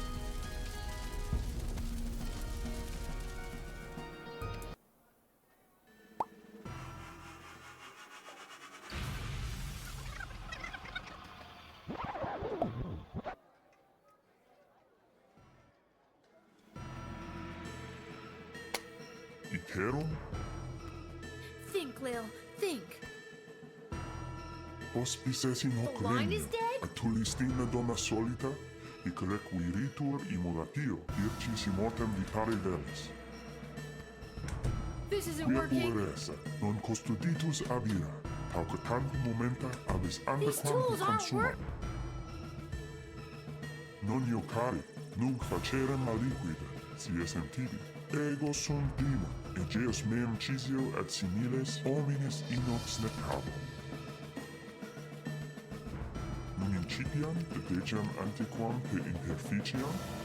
Sige, bene. These tools aren't. Dece, nove, octo, sette, sex, quinque, quattro, tres. Duo et demidium, duo, unum et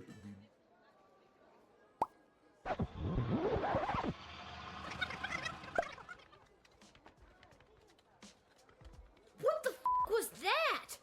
That was next level. Okay. Got it in time.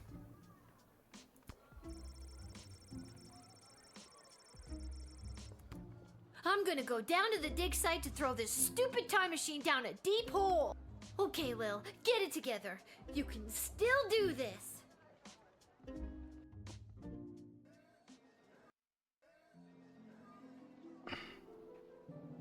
Dream Petrarian wedding. Nice, I made all the right choices for them.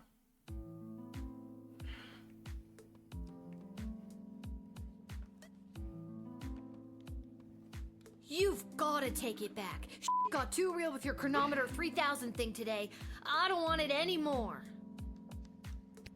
Hi, B. So nice to see you, B. Your paper in the Journal of Dwarven Medicine was a revelation. Well, excuse me, but I was just pulled into what I'm guessing was a parallel dimension and was murdered repeatedly by a demon.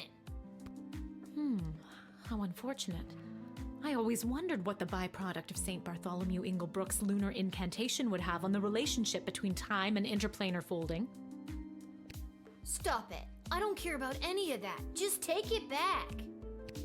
I'm sorry, I truly am, but we've come too far. I'm sorry I've been absent, but I've been watching, and the readings I've been receiving have been very promising. I don't care. But you would care if everything and everyone you knew and loved was at risk. Everything might seem like we're in a storybook, but open your eyes. We're on the verge of a civil war from inside the walls, and if you hadn't heard, the princess just pissed off some very powerful people. It is in your best interest to continue to help me with the device, because who knows when we will need to rewind time and something more important than which nobody you chose to send to the dungeon today.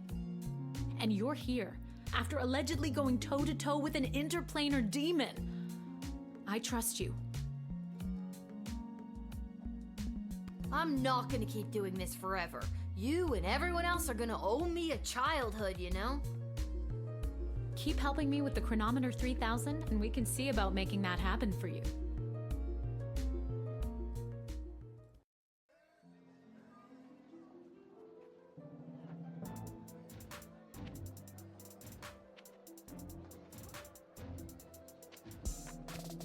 Let's see what the GLA headquarters have to say.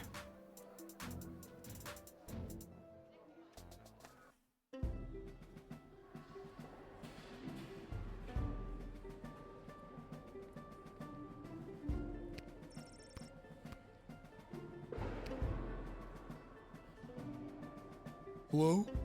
Hello? I brought the orange slices. Was today a regular meeting day or one of those top secret planning for what's going to happen at the princess's wedding days? Is anybody here? I'm here? Are you here for the meeting? I don't think so. Oh, then you can't have any orange slices. Those aren't orange slices. Those are just the rinds. I got hungry.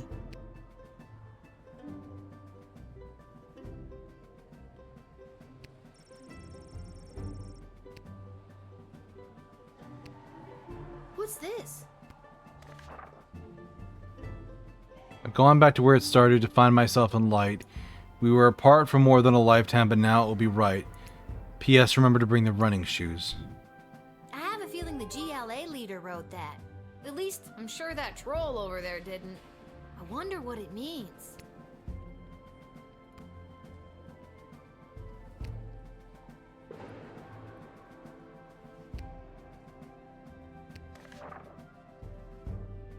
I've gone back to where it started to find myself in light. We were apart for more than a lifetime, but now it will be right. Remember to bring running shoes. Does she secretly like the goblin?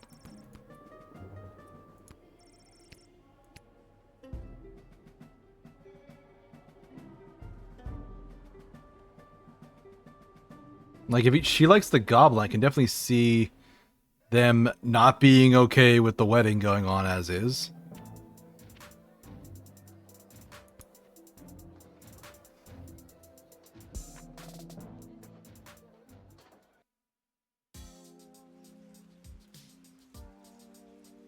Mi amigo. This hat, it is not as fantastic as my previous hat. My journey, it continues. Mi amigo. You've been at this a while. You should have enough cash by now to power up your arsenal. Take a look. Decoder ring slot. It's 1, 2, 3, 4, 5, 6, 7, 8, 9. I will get 3.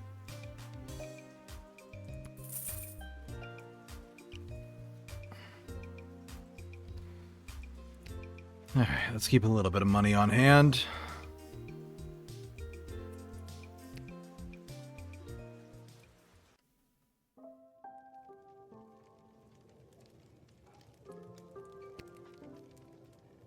Hey, buddy.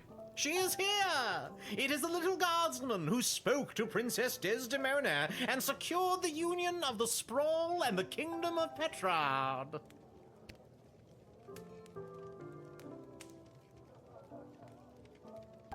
Yeah, I did. Told her just what to do and she listened to my every word. My heavens, you aren't shy, are you? Not really. Sorry. Never be sorry. Audacity is an admirable quality. Only the most well-bred people aren't shy. Shyness is for the lower classes. Huh. We must celebrate with a bottle of fine Petrardian Vizzy. Oh, barkeep! I'm 12. I can't drink alcohol. Poppycock, who told you that? Most highborn Petrardians have their first taste of fizzy long before they're your age. That seems problematic. Perhaps. However, now I must prepare to perform the Petrardian national anthem in celebration on my trusty bugle. But first, I must do my vocal warm-ups. The lips, the teeth, the tip of the tongue. The lips, the teeth, the tip of the tongue. And that's my cue to leave.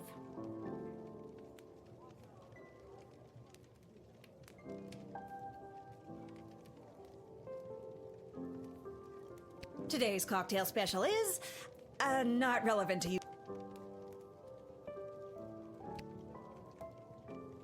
Lil, can you be on the lookout for a health inspector? They can look like anybody. How about you whistle if you think you've identified one? I can't whistle. Well then scream health inspector at the top of your lungs. I'll see what I can do. I think I've done everything I need to do. Yep, let's hit the hay.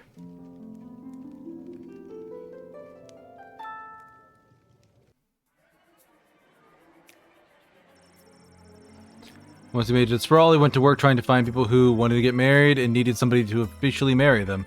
After hours approaching the strangers, he finally gave up. He slumped down the stairs of the city council chambers. Suddenly, Ash burst through the doors and practically tripped over him. After demolishing the stranger with a vicious series of cutting one-liners, Shelter inquired as to why he was dressed as a wedding officiant. He told her she covered up the fact that she had forgotten to hire somebody by hiring him on the spot. Good for him. His offer the gig. On one hand, he felt like he'd struck gold. On the other, his utter lack of basic competency made him nervous to think he might make a critical mistake in front of so many high-ranking individuals, especially since they were armed. At times like this, Edward would remember the words his parents told him as a child. Edward, we don't care what you do with life, just don't become an amateur children's birthday party magician. So no matter how poorly it went, at least his mom and dad would be pleased. Van did the discovery of the contents of the letter, raced home to his tower, one safe behind the wards, conjured a ferret to eat the letter so no one else would be burdened with the truth of what they were planning for the sprawl. Sadly, because he knew he lacked the strength or skill to continue while burdened with the disturbing information, he cast selective memory spell on himself, causing the mage to forget whatever the letter or its contents said. With a wave of his wand and a muttered incantation, he became blissfully ignorant once again. Who didn't forget the letter? The ferret he conjured to eat it. Surprisingly, literary animal managed to catch quite a bit of it before he polished the papers off. How was it supposed to live with its ferret life now, knowing what would happen? Sure, only a foot-long, charismatic little predator in the body of a chubby weasel, but he was no chicken. Ferret knew it could inspire others to take up arms at his side, not just rodents and mustelid warriors, but sky creatures too. With their combined strength and numbers, they could easily conquer anything the mage and skill would throw at them, and the sprawl would be saved. Step 1, regurgitate the letter. Unfortunately, the sound of a retching ferret caught the attention. Thoroughly mind-wiped, the mage had zero recollections as to why he conjured the ferret in the first place, and he was damn sure it wasn't to throw up on his nice rug. The mage unsummoned the ferret before he could get the contents of its stomach up, and as a result, the fate of the sprawl remained uncertain. Oh my god. As it is fate as the goblin-sized shackles are placed on his wrists. Cart bound for the dungeon. It never made it to his destination. His fate remains unknown.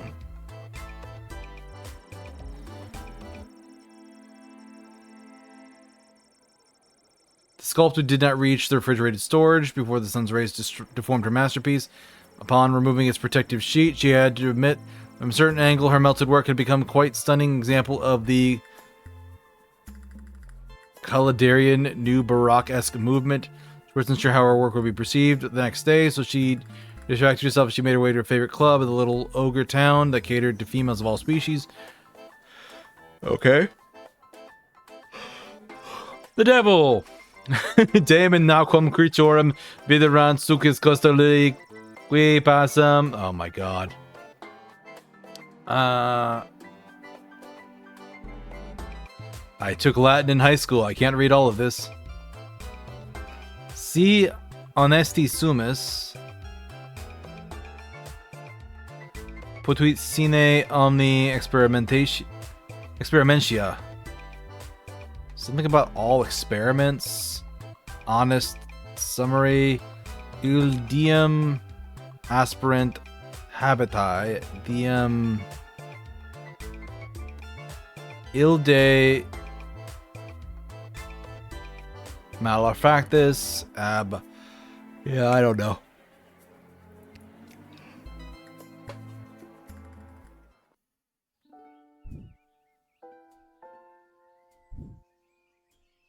Good morning. You're listening to The Morning Crawl, the #1 morning show in the sprawl. I'm Dodger, joined by my new co-host, The Quack.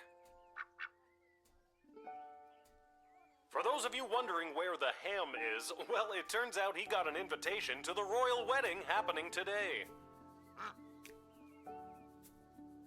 Of course, he won't be wearing a tuxedo. He'll be in head-to-toe honey glaze. Honey glaze? Well, if you don't like the jokes I tell, you can do it yourself. I told the producer I refuse to work with a duck.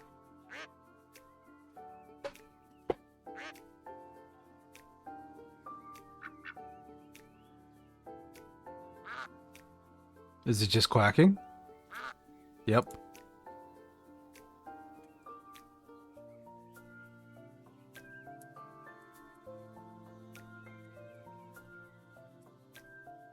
Alright. I think I'm going to call it a little early tonight. I've been pushing myself a little hard lately, and we only have about 20 minutes left until the normal end of the stream, so I don't want to run too super late. So let's quit out and find somebody to raid.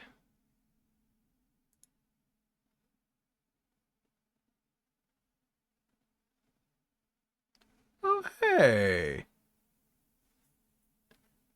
I played that game. I am going to raid this person if at all possible. Yeah. I'm going to raid my friend Labrys, who's playing Lunar Lux, a game that I played actually earlier this year. It's a good time. But thank you all for joining me. I hope you had a wonderful time. Reminder, you can check out my content here on YouTube. Also, I have Discord here. They get to see some stuff before anybody else does, including a recent seasonal art piece, as well as some emotes that have not made it onto Twitch yet.